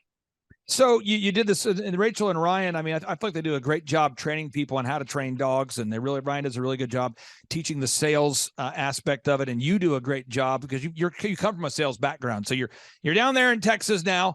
And for somebody out there that's thinking about owning a Tip Top, once you know how to train a dog and you've, paid all the money up front to auto wrap your car and to go to the 6 weeks of training, now you're down in Texas, you're running the business. And I really wanted to identify what you believe to be the maybe the 3 or 4 biggest drivers of the growth, because my understanding, I could be wrong, but I think your official title this year is you were the franchise of the year, both this year and last year. Is that accurate? Out of the years they've been doing the Franchise of the Year award, we won half of them. Okay. So we got this past year, then the year before that. Okay. So you were this year's Franchise of the Year. What do you believe to be like the 4 things that you have to do on a weekly basis beyond training dogs that allows your location to not only survive, but to thrive? Yeah. So number one, it just the most important underlying theme in all this is going to be consistency. So the thing that I really loved about the Tip Top Canine model is that you do not have to arrange your own calendar. We have a scheduling center that's going to call and book leads for you and set up your schedule every day. And really half the battle, especially when you're starting out, is just showing up. The dog training world is not on average a super sophisticated crowd. So if you just show up to your appointment, you're already in the top 20% of the dog training world. So showing up, being consistent, being on time, being where you say you're going to be, when you say you're going to be there, that would be the first thing. Second of all is being able to effectively train people. It's one thing, it's a very physically challenging business. You're only going to be able to do so much on your own. You're going to have to hire people. And the faster you train those people, the faster you're going to be able to grow. So 1, be consistent, lead by example, do what you say you're going to do. 2 is train people. 3 is assisting the office with lead generation. There's a lot being taken care of on the back end. We're doing a lot. Clay's team is doing a lot of search engine optimization. The team is booking incoming calls. How you're going to help with that is by going around to places that can refer you dog training, and just once again being consistent with those relationships. So that looks like veterinarians, for example. You're going into veterinarians' offices, you're saying hi, you're doing that for a couple weeks in a row. Then you're asking to sit down with the vet, talk to them about the training, and then you're going to start getting referrals. In just the past week in one of our locations, we got 4 vet referrals. And that's just in one of our 4 locations. So that's a big driver of business. And then, just putting in the time. When you're starting out, it is a pretty grueling schedule. It's 7 a.m. to 9 p.m., 7 days a week. And if you don't have somebody to help you work in those hours, then those are the hours you're working. So it's by no means easy money, but if you do it right and you approach it with the right mindset, it can be very good money. Now, what would happen if you stopped doing the group interview every week? And on part 2 of today's show, we're going to talk about the group interview process. What would happen if you stopped doing the weekly group interview? Yeah, so if we stopped doing the weekly group interview, we would be totally fine for about 2 months. And then we would start having natural turnover. Maybe somebody was good, maybe they're not good anymore. And then if you don't have somebody to replace them, then now you are having to do their job. And if you're doing their job, nobody's doing your job, which is training people. So you're going to find yourself trying to do 2 jobs, and then somebody else is going to drop and you're doing 3 jobs, and you're just not going to be able to find good people to come in. If you're not doing the group interview, you're going to hire somebody out of desperation. It's going to be the wrong person, and you're just going to exacerbate that turnover problem. Now, what if you stopped getting Google reviews from your happy customers? I mean, you guys are very consistent at gathering objective reviews from happy customers. What would happen if you stopped getting Google reviews? Yeah, so there's a very specific type of person that's going to leave a Google review without asking. And those typically are not the people you want leaving Google reviews. So that is what you're going to get by default. So that is gravity. That is pulling you down. Okay. What you need are the rocket boosters of intentionally gathering reviews from your real and happy customers in order to launch you into orbit. Now, the next is video reviews. You know, you guys do a great job gathering video reviews from your happy customers. And what I've heard from many of the franchisees, because I talk to many of you every week, is that potential buyers will come to you already convinced that Tip Top Canine is the right choice if they've read enough reviews and watched the video reviews. What impact does video reviews play in the business itself? Yeah, so video reviews just puts a face to the name. You know, we have hundreds and hundreds. I think between our locations, we have over 1,000 5-star Google reviews. And I still get people at a consultation be like, yeah, but do you have any references, right? It's one thing to see a name with a review next to it. It's another name to see the face of somebody talking at you. So the video reviews, it gives you more of that personal feel as somebody's story. You get to see that they're a real person with a real dog that's really trained. Now, the Dream 100, again, this is where you make a list of your ideal and likely referral sources, dog groomers, veterinarians. What would happen if you never visited the Dream 100 list by default? What would happen?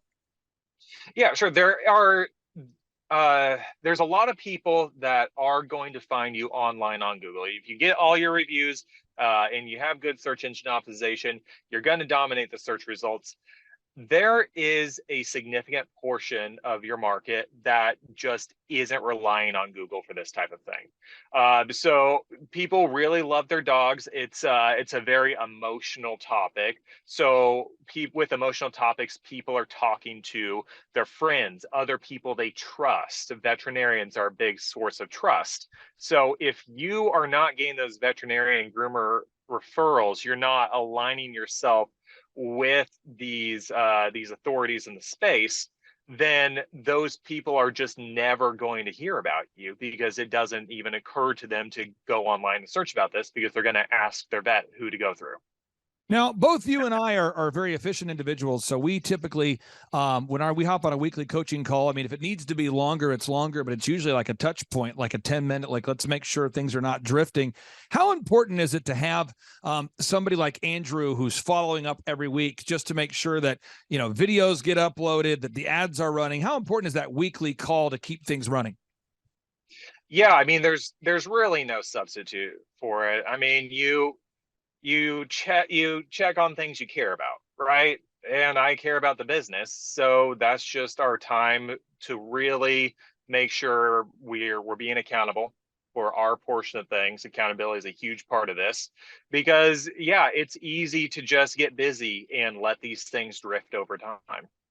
Now, I have worked in the franchise space quite a bit outside of Tip Top Canine. I've worked with brands like OxyFresh or EXP Realty. I've worked with UPS franchises. I've worked with just a lot of them. And what I find is a lot of times there are certain franchise programs that have like a quarterly coaching call. So like you basically talk to your coach once a quarter or once a month. Why do you believe it's an important thing for the culture to have kind of a weekly touch point as opposed to a quarterly or monthly touch point? Yeah, so I am involved in several businesses, and every business I'm involved in, there is a weekly call because I would not be involved in a business that did not have a weekly touch point. Especially during the startup phase, it's vital because if you're doing something wrong, you're going to be able to catch it early and correct it. You know, Right. So go ahead. Yeah, you seriously do. Like, if it's weekly, you can catch it early and correct. Is that what you're saying? Yes. Yeah. If you're going off course, it's better to go off course a little bit than a lot. Now, the other thing I wanted to bring up is I knew your wife very well because she worked in the office, and she knew me because she worked on my payroll. So we had that a friendship there, and also that camaraderie. You were kind of the wild card. I didn't quite know about you, but your wife was like, "No, he's a great guy." And so, but when you're looking into, when we're in my case, I'm looking into selling a franchise to you. I don't want to sell a franchise to somebody that won't put in the work. And on your case, as a buyer, you don't want to buy a franchise system that won't work, So what were some of the decision points that you went through to decide whether buying a tip-top canine was right for you? One thing I definitely wanted, really one of the huge driving factors of the decision for me was the scheduling center at Tip Top Canine. So with me coming from a mortgage industry, I was the front line. Somebody had questions, somebody needed to talk to somebody. That was me they were talking to. And it made it difficult to focus on my work because I was just fielding calls all day. With Tip Top Canine, you do have a scheduling center there for you. They're talking to customers, they're collecting payments, they're doing a lot of the day-to-day administrative stuff that would really just take hours out of your day and bog you down. So the fact that we had that at our disposal, already included in the franchise fee, was just absolutely massive. So, and just kind of recap, and I want to make sure the listeners out there get this if they're thinking about buying a tip-top canine. The key drivers to success is, one, you're saying you wouldn't be involved in an organization if it didn't have a weekly call for accountability. Is that correct? Yeah, absolutely. Second is you really, the call center was a big appeal for you. Is that correct? I mean, you knew we wanted to have a call center that handles a lot of that admin. Oh, huge. Yeah. Okay. 100%. 3, you got the group interview. 4, you got the Google reviews. 5, you got the video reviews. 6, you got that Dream 100 marketing. And then 7, our team runs the online ads for you to make sure that they're never off and to make sure the retargeting ads are happening. And we're also writing search engine content for you behind the scenes. How valuable is it to do that as opposed to you having to write search engine content every day? Oh, it would be impossible. It wouldn't get done. I can just tell you, like, there's no world in which myself or really any other franchisee trying to run this kind of business would be able to do that. And then Andrew is not here, so we can say something nice about him, and we'll see if he watches this show. We'll find out. But Andrew has been on my team for years. I know he loves serving you guys. But how would you describe what it's like to have a person like a point person like Andrew to kind of help you with the account if there's a burning fire? Yeah, so it's really nice to know that you have somebody that's on your team and is knowledgeable enough. He's seen it before, right? So if you come on, you buy a Tip Top Canine franchise, you're not the first one. The problems, any issues you run into, you're not going to be the first one having these issues. Andrew's seen it before, and he's been able to help other locations through it before. So just having that experience on your side is huge. It just gives you a little bit of peace of mind. Now, we do have a lot of listeners that are in the Texas area. So, again, what are the cities you cover? If anybody out there is listening has a dog they want to have you guys train? Yeah, for sure. Pretty much anywhere on the north side of Dallas-Fort Worth. So we've got all of Fort Worth. We've got South Lake, which is kind of between Dallas and Fort Worth. Then we got McKinney and Frisco, which are on the north side of Dallas. Adam, I really do appreciate you. You've been a great friend, and it's wonderful to see you and your wife thriving. Congratulations again on winning the franchise of the year again, and I appreciate your diligence. It's fun to work with you, sir. We'll talk to you soon. All right, thanks, Clay. I'll see you. Take care. Oh, look at this cute baby. What a great baby. Quality baby. That's a healthy baby. Okay. Thrive Nation, on today's show, I'm very excited for you to hear this success story about this wonderful couple that, Sean, I would describe them as they are killing the game in the most nonviolent way possible. They're killing the game. Yeah. In the most nonviolent way possible. They are blowing up in a good way. Folks, I'm telling you, these folks are really growing their business, and what makes them great is they're really kind, hardworking, diligent people, and we're honored to serve them. We've got Jenny and Mike here joining us. Jenny and Mike, welcome to the Thrivetime Show. How are you two? Hi. Thank you. Good. We're doing well. Okay, now I'll start with you, Jenny, because frankly, Sean likes you more. No, I'm just kidding. So, let's start with you. So, how did you first discover us and the business coaching that we provide? So I was listening to different podcasts about business. I was starting up our business. And so you were the first one to pop up on our podcast on Apple. I think Apple is what I was on. And so I started listening to you. I got on your website and I was just a little girl starting a business. And I said, I'm going to ask this guy to be my coach. And I don't think I'm going to get a shot, but sure enough, within a week you called me. Now, who is this cute child here? But Micah, who is this cute kid here? It's Lennon Rose. She is about to be 10 months old. I hate to do this to you, but can you kind of hold up the baby to the camera a little bit? This is probably, oh, look at this cute baby. What a great baby. Quality baby. That's a healthy baby. Okay. So Mike, can you tell us what's the name of your website there? I think people want to look you up and verify you're real people that don't just happen to have a cute baby. Yeah. Our website is newconcept.healthcare. Newconcept.healthcare. So newconcept.healthcare. I'm going to pull it up right now, folks, so we can all verify that they're not just a couple who's taking advantage of the cute baby they have to get a podcast here. This is a real couple. Okay, so I'm pulling it up here. So this is the website. It's newconcept.healthcare. And can you tell our listeners what services do you guys provide at newconcept.healthcare? So we offer more functional medicine. So we offer IV therapies. We offer hormone replacement therapies. We also do acute care. We do pretty much everything, but we're very much alternative. So we believe in medical freedom, and that's what we offer. And you guys, you reached out. Do you remember that initial consultation there? Do you remember, Mike, that initial consultation? Do you remember what that was like? Yeah, it was actually pretty overwhelming that we were starting this business with absolutely nothing, and we had the opportunity to work with Thrivetime Sharon. Well, you know, the one thing I always try to do is, you know, my father, great guy, may he rest in peace. He worked his tail off like so many people do, and there was no real economic result that was achieved from it. There wasn't any, you know, he had the college degree. He's working 2 jobs. I remember he's late 30s. He's working at Domino's, delivering pizzas, working at Quick Trip. He worked at furniture stores. And I always try to look at every new client we have as though I'm talking to my dad, you know, because like what would my dad, you know, what could he have learned at the age of 37 that could have changed the financial trajectory of his life? You know, and I try to look at it that way. And so you guys, I paired you up with Sean. You've been working with Sean, I believe, Sean, since October of 2020. Is that correct, Sean? I think that's when they started their business. It wasn't until about April of 2021 when we actually got going. So April of 2021.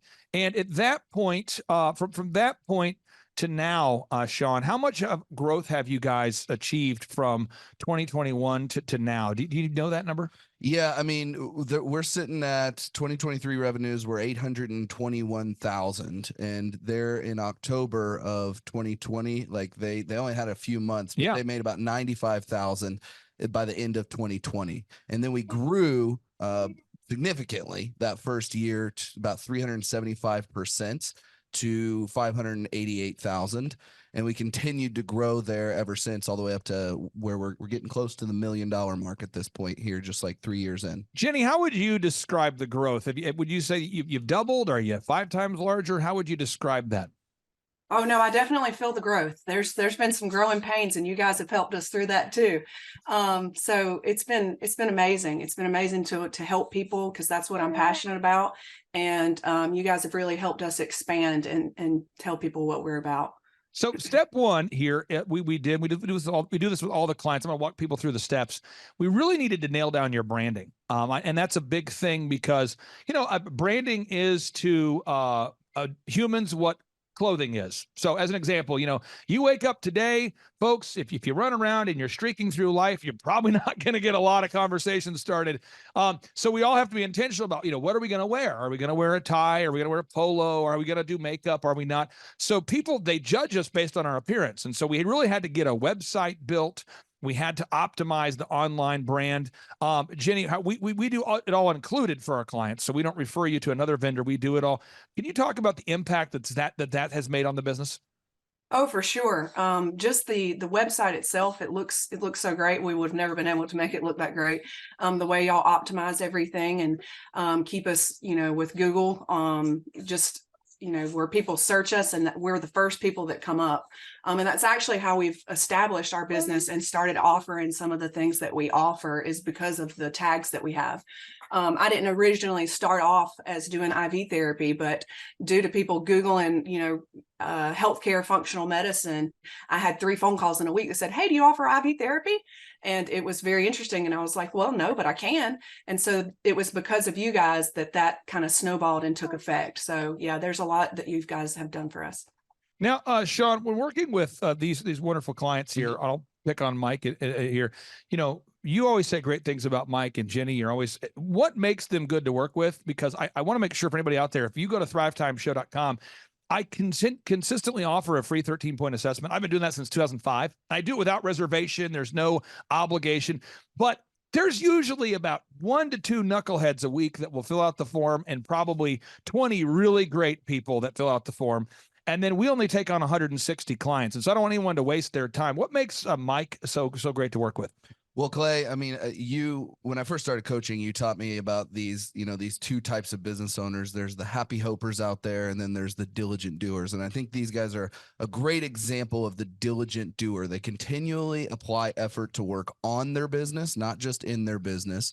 They consistently show up to their meetings. They track all of the critical numbers of their business, and they're aware of what's going on with all of their employees. They're paying attention to all the little things going on. They're keeping all the plates spinning, and they ask great questions. They actually really do make a great effort consistently to apply our systems and help their business grow. And it's been working. So step 1, we get the branding nailed down. That's the website, the print pieces, the logos, the business cards.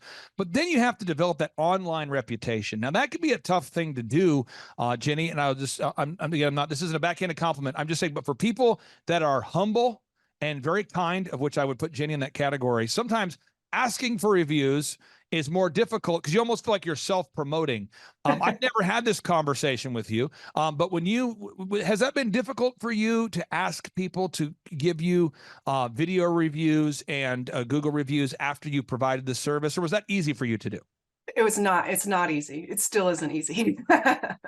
Okay. It is. It's difficult because you feel like you're begging for something, even though you did the right thing. Yeah. So it's difficult for me. It's just my personality type, but we get it done anyways. I'll find this for the diligent, kind customers we work with. It's very difficult sometimes to ask for those objective reviews from real customers. And I find that from my clients I've worked with that are sort of like self-described barbarians. I had a guy years ago I worked with. I won't mention his name or his industry, but I'll just say he's obsessed with physical fitness. And he told me, he says, "I'm kind of a business barbarian. You tell me what to do and I will slay the dragons." And I'm like, okay, you need to get Google reviews from everybody you've ever, worked with. And he's like, "Oh, I'm on it." And this guy's just shamelessly calling through his phone and just lighting people up going, "Give me a review. Come on, give me a review. Why will you not give me it?" I'm like, go ahead, dial it down a little bit.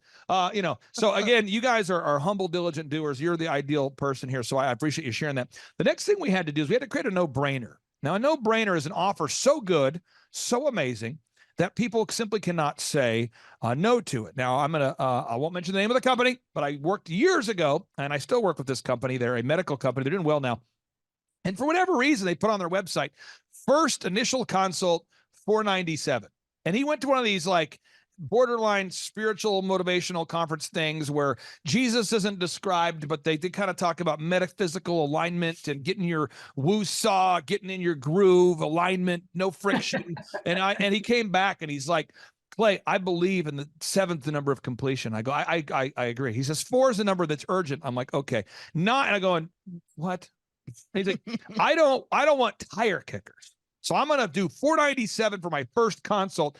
That way I don't deal with the tire kickers. And I'm like, "Doc, I love you so much. You're a doctor. I love it. You don't have any customers though. That's why you came to me. You don't have any customers. So why don't you do a first free consult?" He's like, "I'm not going to do it. I'm going to kick out Sean, the tire kicker." So I'm sure you've never seen this with a client. Oh, never. And so now what makes it worse is his wife also went to the Metaphysical Alignment Motivational Jackassery Festival. And she was like, 497 is the number. I had a dream about it. I'm like, yeah, you probably talked about it all weekend. You probably are subconsciously thinking about it. You're creating a neural pathway related to 497. And so anyway, after about a year, he finally says, okay, I came to your conference and I saw a person that did the first consult for $1. I'm going to go with that. And now his business is blowing up. Could you talk about your no-brainer, your first consult for $1? How has that helped you having that no-brainer offer? Yeah, so it gets people in. And so when we get people in, we know that we're doing a good job, and we know that we're trustworthy, and our healthcare is superior to most. So just getting people in for that $1, because a lot of people are, they're nervous about going to the doctor, or they don't trust healthcare system. And so they know that they can come in, they're only going to spend $1. They can figure out whether or not they trust us, figure out whether or not we're the place for them. And we know 100% of the time we will be. So it's really helped us just get people in and get people to trust us more. Now, once somebody fills out the form, folks, again, there's a linear pathway here. I'm trying to give you a visual here. So you establish your revenue goals. You figure out your numbers to break even. You figure out how many hours a week you're willing to work. Even though you have a cute baby, you got to figure out how you're going to get it done.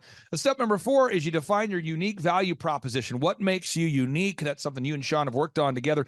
You improve your branding. Now you're coming in contact with humans. Business is a contact sport. I love this part. That's when you start marketing. You launch your marketing. You have your online ads. You optimize your website. You begin to come up top in the search results. You start to get leads. Do you remember what it was like, Jenny, when you first got your first online lead? Do you remember the first one where you're like, it's working? Do you remember that moment? Yeah, it was almost like we did celebrate, because it finally had happened. And then as soon as the first one came in, the second one came in. And like I said, it was almost a growing pain experience. We had so many leads so fast. So it was great. And we still celebrate every lead that we get. Now, Mike, the next step is you have to make sales scripts. We recommend to every client that the calls are recorded for quality assurance. You have a sales script. The calls are recorded for quality assurance. You have a one sheet that tracks your pricing. You have pre-written emails. You begin tracking. Sean's always bragging about you guys with tracking. Mike, how has it helped to have tracking in place where you can see, how does that help you? Well, it's really a good benefit because, at the end of the week, you know what your income was, you know what your leads was. So wherever we're lacking in, we can quickly adjust and make that adjustment to make it work for the next week. Now, if you don't have tracking, folks, this is a true story. It's kind of a sad story, so I'll speak in generality, Sean. I talked to a guy the other day, just to share a terrible story. Longtime client, and he got motivated. He set up a trade show. He didn't tell me he's doing that. It's fine. You don't have to tell me, but he set up a trade show. I think he was going to try to surprise me with the fruit of the trade show. So he set up the trade show, and he gets on the call. His energy's kind of off, and I'm like, "Are you okay?" "Yeah, dude, fine." What's wrong?" I don't know. I'm like, "Your lead sheet, we're getting, 10 to 15 leads a week. It's very consistent. Revenue looks good." He's like, "Yeah, I'm in a tight spot." "Well, you're in a tight spot. Why are you in a tight spot?" He says, "I did a trade show." "You did a trade show?" "Yeah, I got roped into 4. I did a thing where you get the billboard, you get the trade show, you get the magazine ad. And I did the trade show and we got no leads." And I go, "What kind of trade show did you do?" And he says, "Well, I went to the whatever trade show." And Sean, what I find is that there's the emotional excitement about being on the billboard, being on the magazine cover, and he got called by one of these kind of I call it a scamockery or jackassery. Yeah. They call you and they go, boop, boop, boop, boop. "Hey, is this Sean?" Yeah, this is Sean. "Sean, yeah, we noticed that you have an incredible healthcare company, and we want to honor you by giving you the yada yada of the region award. It's the yada yada. It's a regional, it's a prestigious award. We'd like to meet with you. Can we meet with you?" Yeah. So now I meet here. Now, Sean, again, we're on the phone, but I still like the phone voice here. So now, Sean, so because we're so honored, we're inviting you to a plated dinner to honor your honor, your honoredness, your greatness, your humbleness. And it's going to be $1,000 a plate, for you and your wife. And did you want 4 seats or 8? Because most people do 8. Oh, I guess just 4. 4, and that does include a glossy magazine feature in we'll just call it like Missouri local top doctor jackassery. It's a great magazine. Oh. And you're also you'll be on a billboard. We've teamed up with the billboard. It rotates through. You're going to see her face. Hey, don't get too excited. And just because we're honored, we're not, again, we're just honored. Now, did you want to do the 4 tickets, sir? Yeah, absolutely. Now, the way it works is it's going to be 4 payments of $4,000 for a total of $16,000. And that's, no, I'm serious.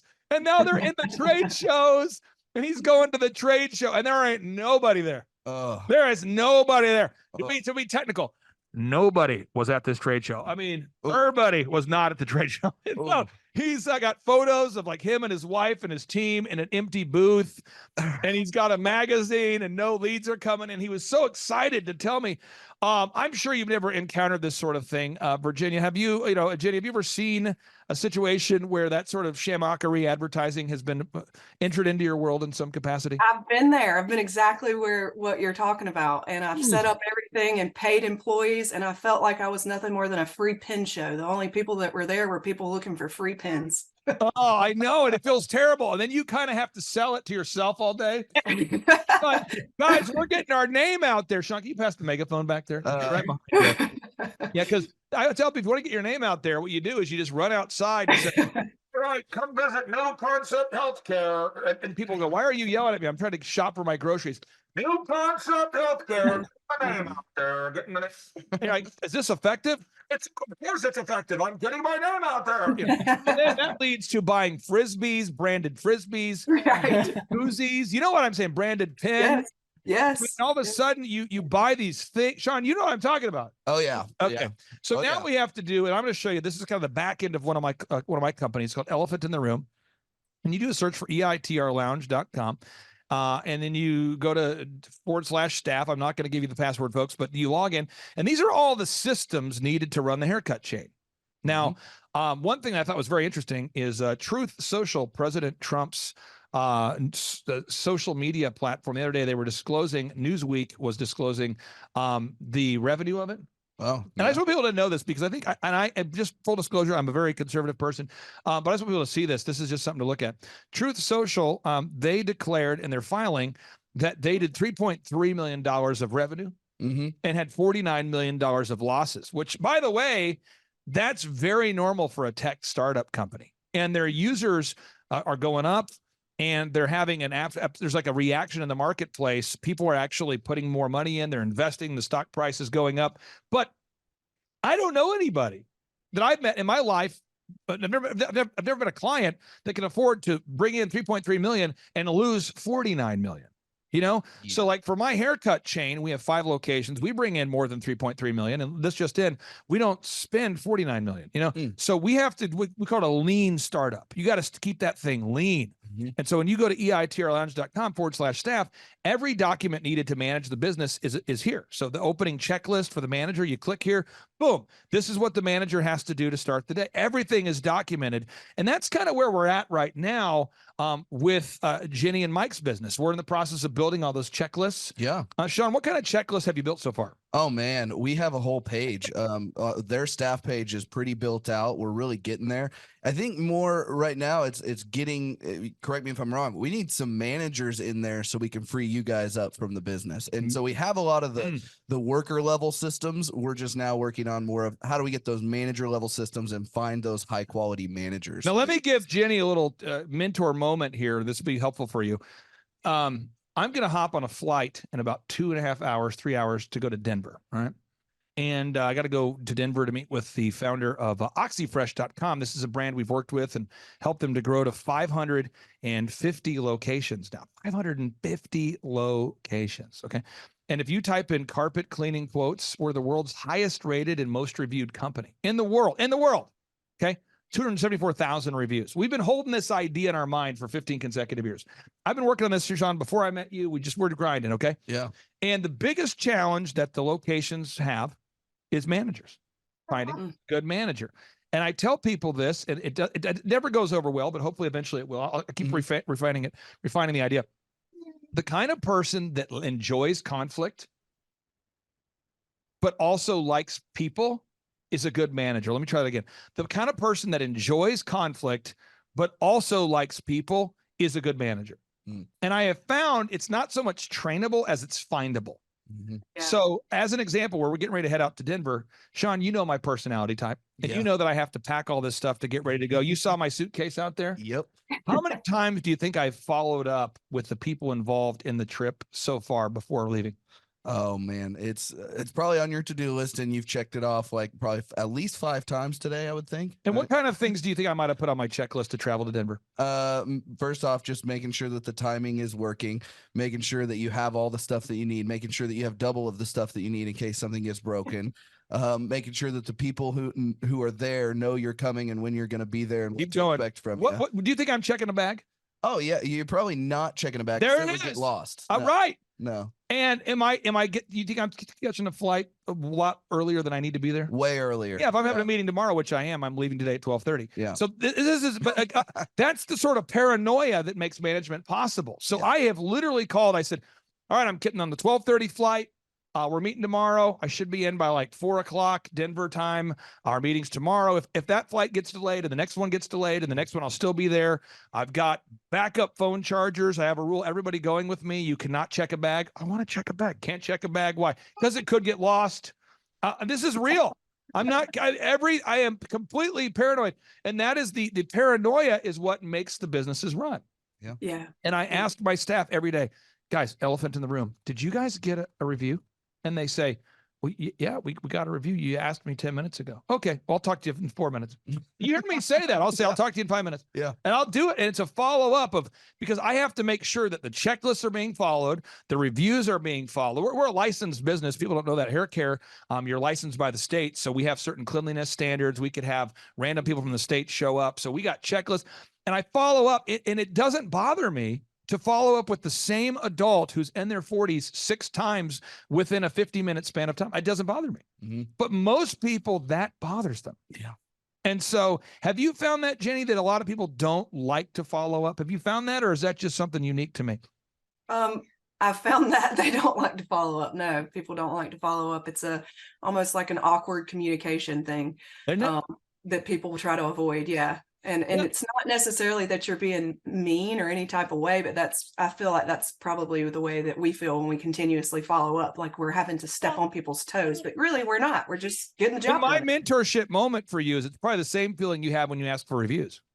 Yeah. It's probably the same. So, and I'm just saying, and if you, Mike, did you ever play football or a sport of some kind? Yeah, I used to play soccer. Okay, soccer. So like when what position did you play? Goalkeeper. Goalkeeper. Okay. So this is a great example. I didn't know you were a goalkeeper, but when you're a goalkeeper and someone's kicking that ball at you fast, I mean, just the ball's coming in there. I mean, people can really kick a soccer ball fast. Yeah. There are certain people that want to be a goalkeeper, but they kind of avoid the ball. They try to hide from it. They flinch. You know what I'm talking about? But you actually would lunge into it. Am I correct? Right. I mean, you're aggressive, right? I mean, you're like, for some reason you enjoyed it. Yeah. Yeah. Right? I enjoy getting 100 miles an hour fastball. Did you ever see somebody who tried to be a goalie? I'm not looking for a name here, but somebody who would kind of hide from the ball? Yeah. This is the same thing for management. Like as a manager, you have to sort of seek out conflict, but like people. So I'll say things like, okay, hey, it's 8 o'clock. I need to make sure you put out the flags in front of the elephant in the room store today, Mr. Manager. Put out the flags that draw the attention by the road. Put out the flags. And I'm going to call you in 10 minutes to follow up. Call them in 10 minutes. Are the flags up? Can you send me a picture? They're like, do you not trust me? Absolutely not. I trust nobody. Go ahead and send them. And then I'll call them back 30 minutes later. Hey, did you get Google reviews? Yeah, we got one Google review. You know, the quote is 10. Yeah, I'll call you back in 2 minutes. Call them back. Hey, did you get a review? It's been 2 minutes. I know. Oh, hey, I'll tell you what. I'll call you back in an hour. And my whole day is just following up. And then over time, the culture happens where people go, he's going to follow up. And now the people that like the follow-up like to work there, and it's become a great thing. And that's where we're kind of at right now, I think, is we're getting into the follow-up phase. Do you have call recording in place there, Mike? Do you have the call recording for quality assurance installed yet? Yes, we do. And are you learning some things? Yes. It is very hard to train people on recording scripts. Yeah. Okay, that's something we got to do. Now we're just going through the workflow. And then the wowing the customers. What Sean is saying is that your patients are consistently wowed. Now, I don't know if that's because Sean is your hype man or if that's a real thing, but it seems like people are actually wowing. They're being wowed right now. People, when they come in, if you look at the workflow, they buy something right here. We have to wow them. You've got to create that wow moment. And again, if you want to download this diagram, folks, just go to thrivetimeshow.com/millionaire, thrivetimeshow.com/millionaire. You can download it from my newest book called A Millionaire's Guide to Becoming Sustainably Rich. You got to create that wow moment. I mean, amidst the checklists and the tracking, at some point here, you've got to create a moment that wows people where they go, wow. So I'm trying to get everybody's creative juices flowing here. So if you have a restaurant, I work with a restaurant in Florida right now, a great restaurant. They say, welcome in. Is it your first time? They say, yeah, it's my first time. Oh, well, hey, you get free appetizers on us today and 1 free adult beverage. Welcome in. And that every time it's that, wow. And then when you come back later and ask for a review or, hey, what entree do you want? Guess what? People become generous with how they buy. Another example, I work with an auto auction. The auto auction says your first time that you buy from the auto auction, you only have to pay $1 more than the actual cost of the vehicle just to wow people, to get that going. I happen to work with a carpet cleaning business. And what they do is they say, hey, the first time we clean your carpet, we'll beat any competitor's price, and it will be at least half off of our normal price. And they go, okay, great. You got to have that wow moment. What are you guys doing, Jenny, to wow your customers there? Well, there are things that we do. We will oftentimes like give samples of certain things because we know they work. We have a lot of supplement sales that we do. Again, the dollar consult is a wow moment because we will spend some, 10 to 15 minutes explaining how we're different. And I feel like they're wowed because of that. Also, our services are so much different. We spend time in the room with our patients. We listen to them. They're not just a number. And a lot of times people have never experienced that. So there's a lot of wow moments, I think, for all of our patients. Now, I understand that 59% of your customers are now from word of mouth. Is that accurate? Yeah. That's huge. Yeah, well, and with the customer acquisitions cost too, I've heard you say this before, Clay, that if you're advertising and you're doing a good job wowing at the same time, they compound each other, and you'll end up having 2 to 3 word of mouth referrals from those patients that are wowed for every 1 lead you have from advertising. We measured and tracked that they had this last year, for every $1 they spent on advertising, they were able to bring back in $4.61. So that's a 461% return on their marketing investment. It's incredible stuff. And the great news is, as we build these systems, if you guys ever wanted to franchise or license or open up multiple locations, if done properly, you should be able to scale it. It should be very repeatable, very duplicatable. Other things you guys have done, you've implemented a database to keep track of your customers. You're gathering objective video reviews. You guys are really checking all the boxes. I'd like for you, if you can, Jenny, here, to give a word of encouragement for any of our listeners out there that are a little bit on the fence right now, and they're going, I have thought about scheduling a free consultation, but I don't know. I hear it's $1,700 a month, and can you maybe explain your thoughts, what you'd say to anybody who's a friend of yours or family that asks you about the value about the business consulting? Oh, well, I would say that the $1,700 a month is an excuse not to have someone to mentor you. It's kind of like being in a gym when you need a trainer. We're not always perfect, and business owning is not easy, and you need a mentor. I've never missed the $1,700 a month, even when I was only 6 months in when we started with you guys. I've never even considered it a loss. It was scary at first to make that, but that wasn't an excuse. I knew I needed someone to guide me through this, and you guys have guided us through this, through the entire thing, through employees, through income, through spending, through all of it. And we come through so many problems. There are a lot of problems that are established when you have a business. I mean, you become very overwhelmed very fast, and you need somebody that you can call who's successful, who's been there, that says, you're not crazy. This happens to all of us. Here's what you do about it. It's been the best decision that we've made. Final question I have here for you, as far as having like a one-stop shop. Years ago, I hired a business consultant who was great. And he would say things like, and I'm not ripping him, I'm just telling you what would happen. He would say, Clay, you got to work on your business and not in it. I'm going, that's true. He goes, you got to delegate to elevate. That's true. Clay, your website is not optimized. And I'm going, this is great. Fresh perspective. I go, Bruce, could you help me optimize? No, I don't optimize. Could you help me work on it? No. Could you help me make a checklist? No. Do you help me with the print pieces that I need to make? No. Can you make a video? No. Do you help me with my online ads? No. Clay, and he was kind of he's an Eastern, Northeastern American guy. And he used to say, Clay, baby, let me tell you what. I don't make print pieces. What am I, a print piece guy? I'm not a web guy. We know what I am. I'm a work on the business guy. You got to find a good web guy. So every meeting we would have would result in me having to find another vendor to pay another $8,000 to build the website, $4,000 to make the video, $5,000 to do. So every time he would give a recommendation, it would lead to another cost. Can you maybe explain the value of having a flat monthly fee? Yeah, I don't have to ever worry about it. I know if I need the website updated, it's a text away. I know if I'm having trouble with an employee, it's a text away. I know if I need financial advice, it's a text away. And again, we meet every single week and all our questions are answered and we're held accountable to what we need to be held accountable for. So it really works for us.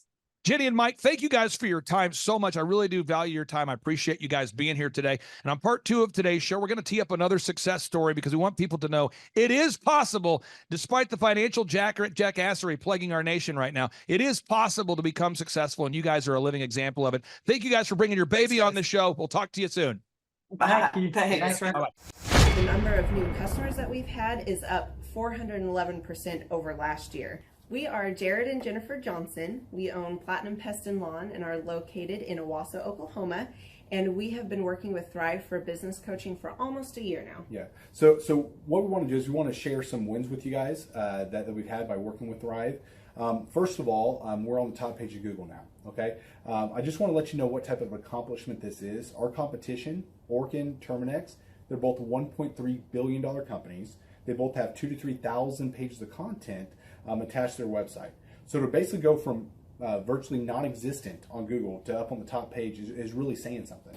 But that's come by being diligent to the systems that Thrive has, by being consistent and diligent on doing podcasts and staying on top of those podcasts to really help with getting up on with their listing and ranking there with Google.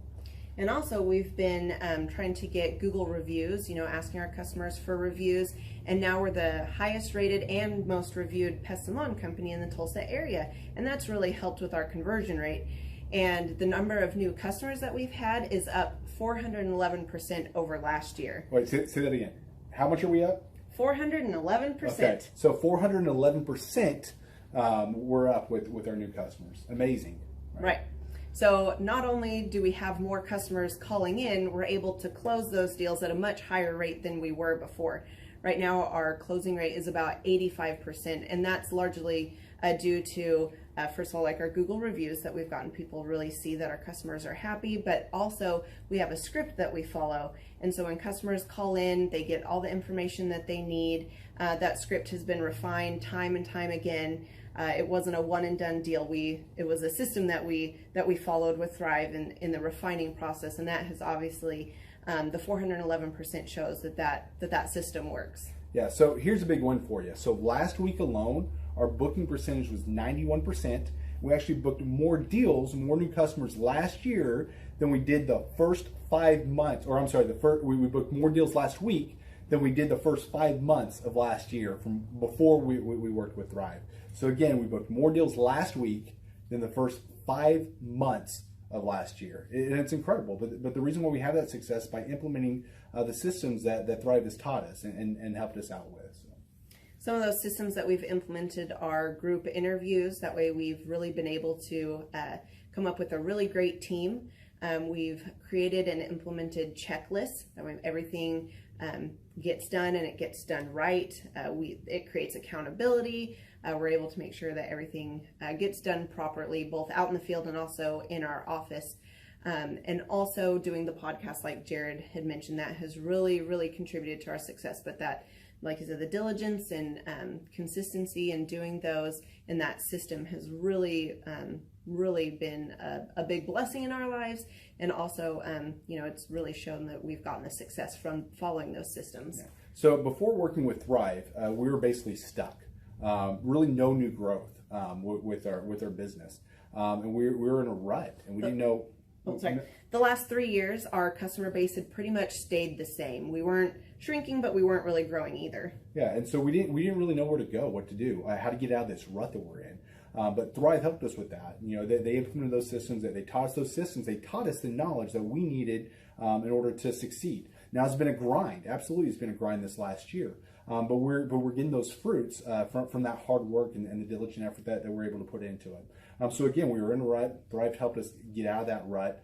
And if you're thinking about working with Thrive, quit thinking about it and just do it. Do the action, and you'll get the results. It will take hard work and discipline, But that's what it's going to take in order to really succeed. So we just want to give a big shout out to Thrive, a big thank you out there to Thrive. We wouldn't be where we're at now without their help. Hi, I'm Dr. Mark Moore. I'm a pediatric dentist. Through our new digital marketing plan, we have seen a marked increase in the number of new patients that we're seeing every month, year over year. One month, for example, we went from 110 new patients the previous year to over 180 new patients in the same month. And overall, our average is running about 40 to 42% increase month over month, year over year. The group of people required to implement our new digital marketing plan is immense, starting with a business coach, videographers, photographers, web designers. Back when I graduated dental school in 1985, nobody advertised.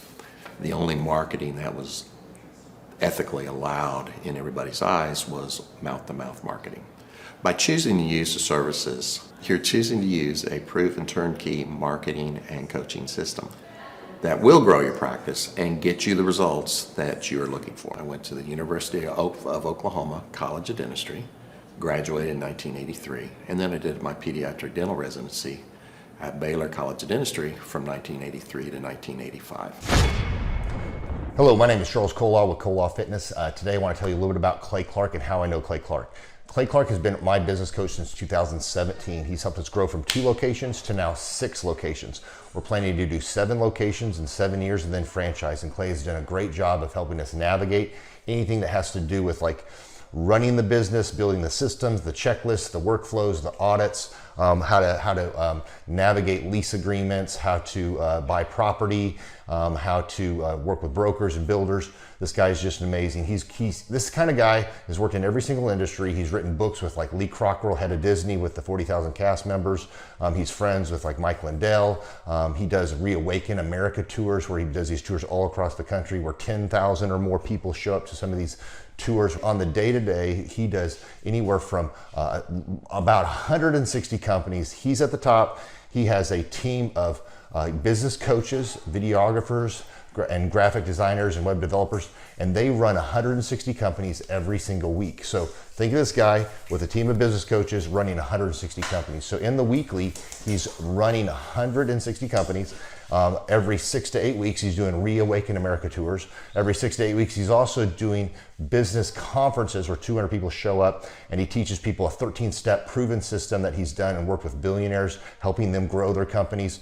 So I've seen guys from startups go from startup to being multimillionaires, teaching people how to get time freedom and financial freedom through the system. Critical thinking, document creation, putting it into organizing everything in their head to building into a franchisable, scalable business. Like one of his businesses has like 500 franchises. That's just one of the companies or brands that he works with. So amazing guy, Elon Musk kind of like smart guy. He kind of comes off sometimes as socially awkward, but he's so brilliant and he's taught me so much. When I say that, like Clay is like, he doesn't care what people think when you're talking to him. He cares about where you're going in your life and where he can get you to go. And that's what I like most about him. He's like a good coach. A coach isn't just making you feel good all the time. A coach is actually helping you get to the best you. And Clay has been an amazing business coach. Through the course of that, we became friends. I was really most impressed with him is when I was shadowing him one time. We went into a business deal and listened to it. I got to shadow and listen to it. And when we walked out, I knew that he could make millions on the deal. And they were super excited about working with him. And he told me, he's like, I'm not going to touch it. I'm going to turn it down because he knew it was going to harm the common good of people in the long run. And the guy's integrity just really wowed me. It brought tears to my eyes to see that this guy, his highest desire was to do what's right.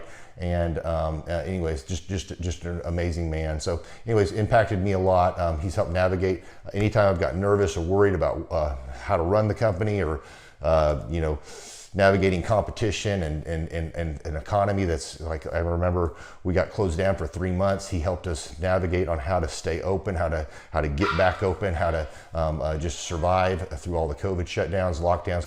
I'm Rachel with Tip Top Canine, and we just want to give a huge thank you to Clay and Vanessa Clark. Hey guys, I'm Ryan with Tip Top Canine. Just want to say a big thank you to Thrive 15. Thank you to Make Your Life Epic. We love you guys, we appreciate you, and really just appreciate how far you've taken us. This is our old house, right? This is where we used to live. few years ago. This is our old neighborhood. See? It's nice, right?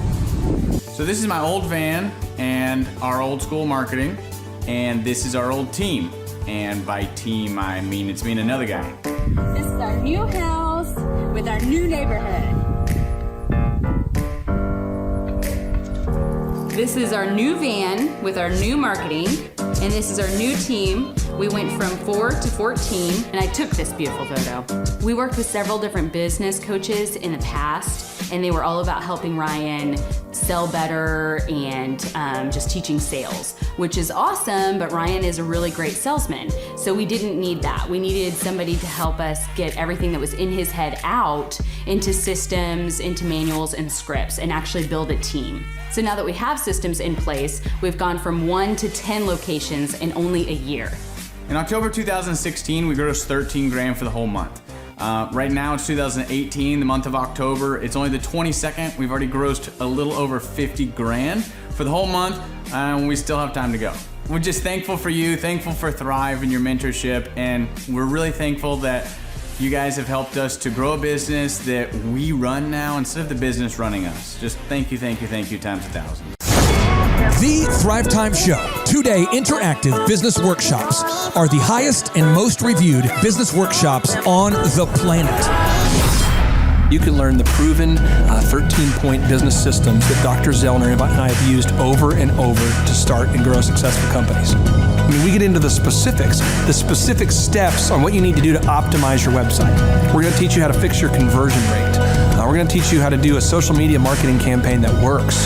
How do you raise capital? How do you get a small business loan? We teach you everything you need to know here during a 2-day, 15-hour workshop.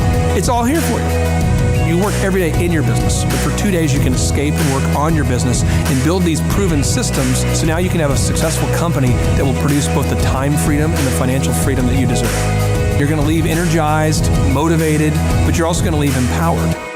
The reason why I've built these workshops is because as an entrepreneur, I always wish that I had this. And because there wasn't anything like this, I would go to these motivational seminars, no money down, real estate, Ponzi scheme, get motivated seminars, and they would never teach me anything. It was like you went there and you paid for the big chocolate Easter bunny, but inside of it, it was a hollow nothingness.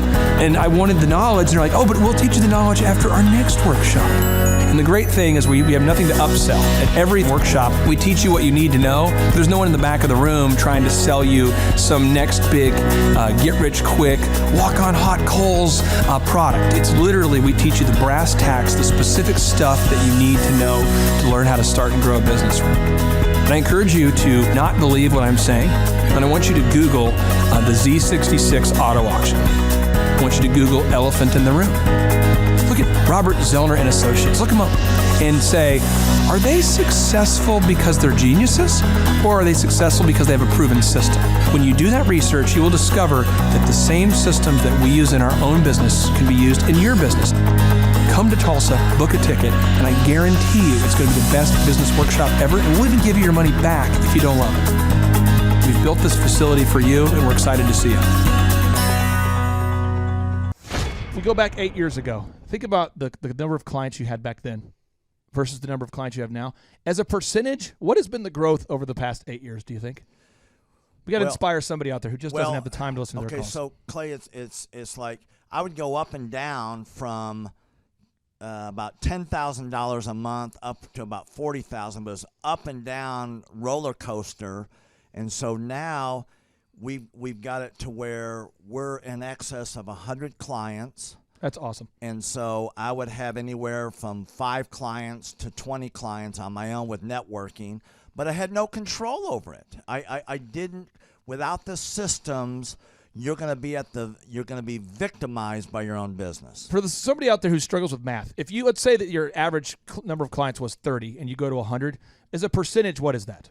I have doubled every year since working with you. So I've doubled in clients, I've doubled in revenue every year. It's 100% growth every year I've worked with. Now, so I'm looking, we've been good friends 7-8 years, and I've got doubled 5 times. Which is just incredible. I mean, the first time you do it, that's one thing, but when you do it repeatedly, yeah, I mean, that's unbelievable. We're working our Blessed Assurance off this year to double. We're planning on doubling again. We're incorporating some new things in there to really help us do it, but we are going to double again this year. I started coaching, but it would go up and down, Clay. That's when I came to you, as I was going up and down, and I wanted to go up and up instead of up and down. And so that's when it needed a system. So creating a system is you have nailed down specific steps that you're going to take no matter how you feel, no matter the results. You lean into them and you do them regardless of what's happening. You lean into them and it will give you X number of leads. You follow up with those leads, turns into sales.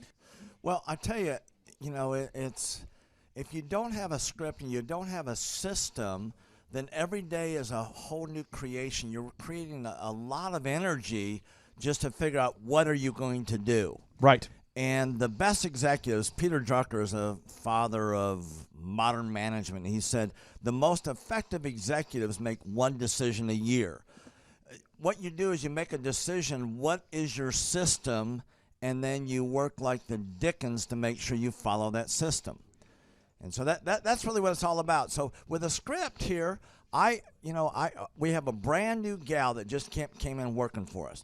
She nailed down the script, and she's been nailing down appointments. Usually we try to get one appointment for every 100 calls. We make 200 to 300 calls a day per rep. Right. And she's been nailing down 5 and 8 appointments a day. Somebody out there is having a hard time. That script. So she's making how many calls a day? She's making between 200 and 300 calls a day. Whoa. And our relationship is weird in that we do. If someone were to buy an Apple computer today, and or let's say you bought a personal computer, a PC, the computer is made by, let's say, Dell, but then the software in the computer would be Microsoft, let's say, or Adobe or whatever that is. So I basically make the systems. And you're like the computer, and I'm like the software. It's kind of how I would describe our relationship. Yeah. Tim, I want to ask you this. You and I reconnected. I think it was in the year 2000 and what was it? Maybe 2010. Is that right? 2011, maybe, or no, maybe further down the road. Maybe 2013. 2012. Okay, so 2012, and at that time I was 5 years removed from the DJ business, and you were how many years removed from tax and accounting software?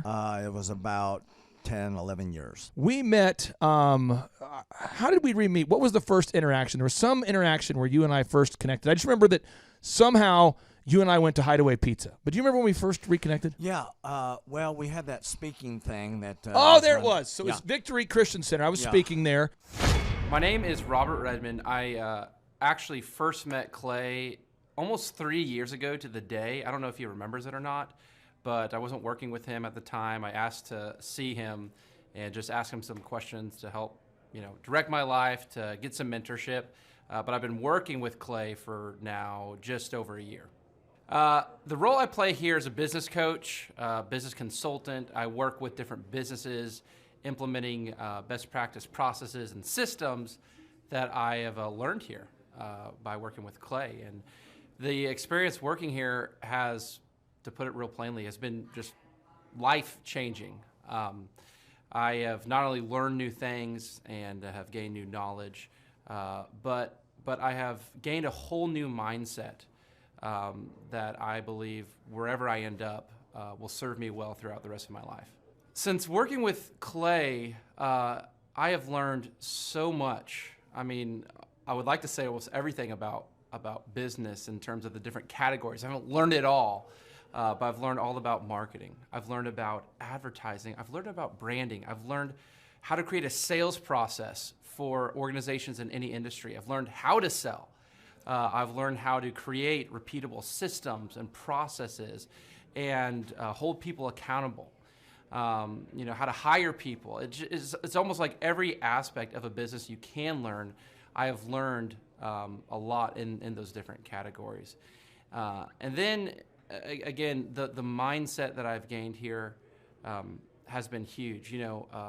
Working here, you can't be a mediocre person. You are a call to a higher standard of excellence, And then as you're called to that standard here, you begin to see those outcomes in every area of your life. That standard of excellence that you want to implement no matter what you're involved in. I would like to describe the other people that work with Clay are people that are going somewhere with their life. Marshall in the group interview talks about how the best fits for this organization are the people that are goal-oriented. So they're on their own trajectory, and we're on our own trajectory. And the best fits are those people where there can be a mutually beneficial relationship, that as we pursue our goals and we help the business pursue those goals, the business helps us pursue our goals as well. And so I'd say people that are driven, people that want to make something of their lives, people that are goal-oriented, they're focused, and they're committed to overcoming any adversity that may come their way. Clay's passion for helping business owners grow their businesses it's unique in that I don't know if there's anyone else that can be as passionate. Whenever a business starts working with Clay, it's almost as like Clay is running that business in the sense that he has something at stake. He's just serving them. They're one of his clients, but it's as if he is actively involved in the business. Whenever they have a win, he's posting it all over his social media. He's shouting it across the room here at Thrive. He's sending people encouraging messages. He can kind of be that life coach and business coach in terms of being that a motivator and that champion for people's businesses. It's again unique because there's no one else I've seen get so excited about and passionate about other people's businesses. The kind of people that wouldn't like working with Clay are people that are satisfied with mediocrity. People that want to get through life by just doing enough, by just getting by. People who are not looking to develop themselves, people who are not coachable, people who think that they know it all and they're unwilling to change. I would say those are the type of people. In short, anyone that's content with mediocrity would not like working with Clay. So if you're meeting Clay for the first time, the advice I'd give you is definitely come ready to take tons of notes. Every time Clay speaks, he it gives you a wealth of knowledge that you don't want to miss. I remember the first time that I met Clay, I literally carried a notebook with me all around. I was looking at this notebook the other day, actually. I carried a notebook with me all around, and I just took tons of notes. I filled the entire notebook in about 3 or 4 months, just from being around Clay, following him, and learning from him. And then I would say, come coachable. Be open to learning something new. Be open to challenging yourself. Be open to learning and adjusting parts about you that need to be adjusted.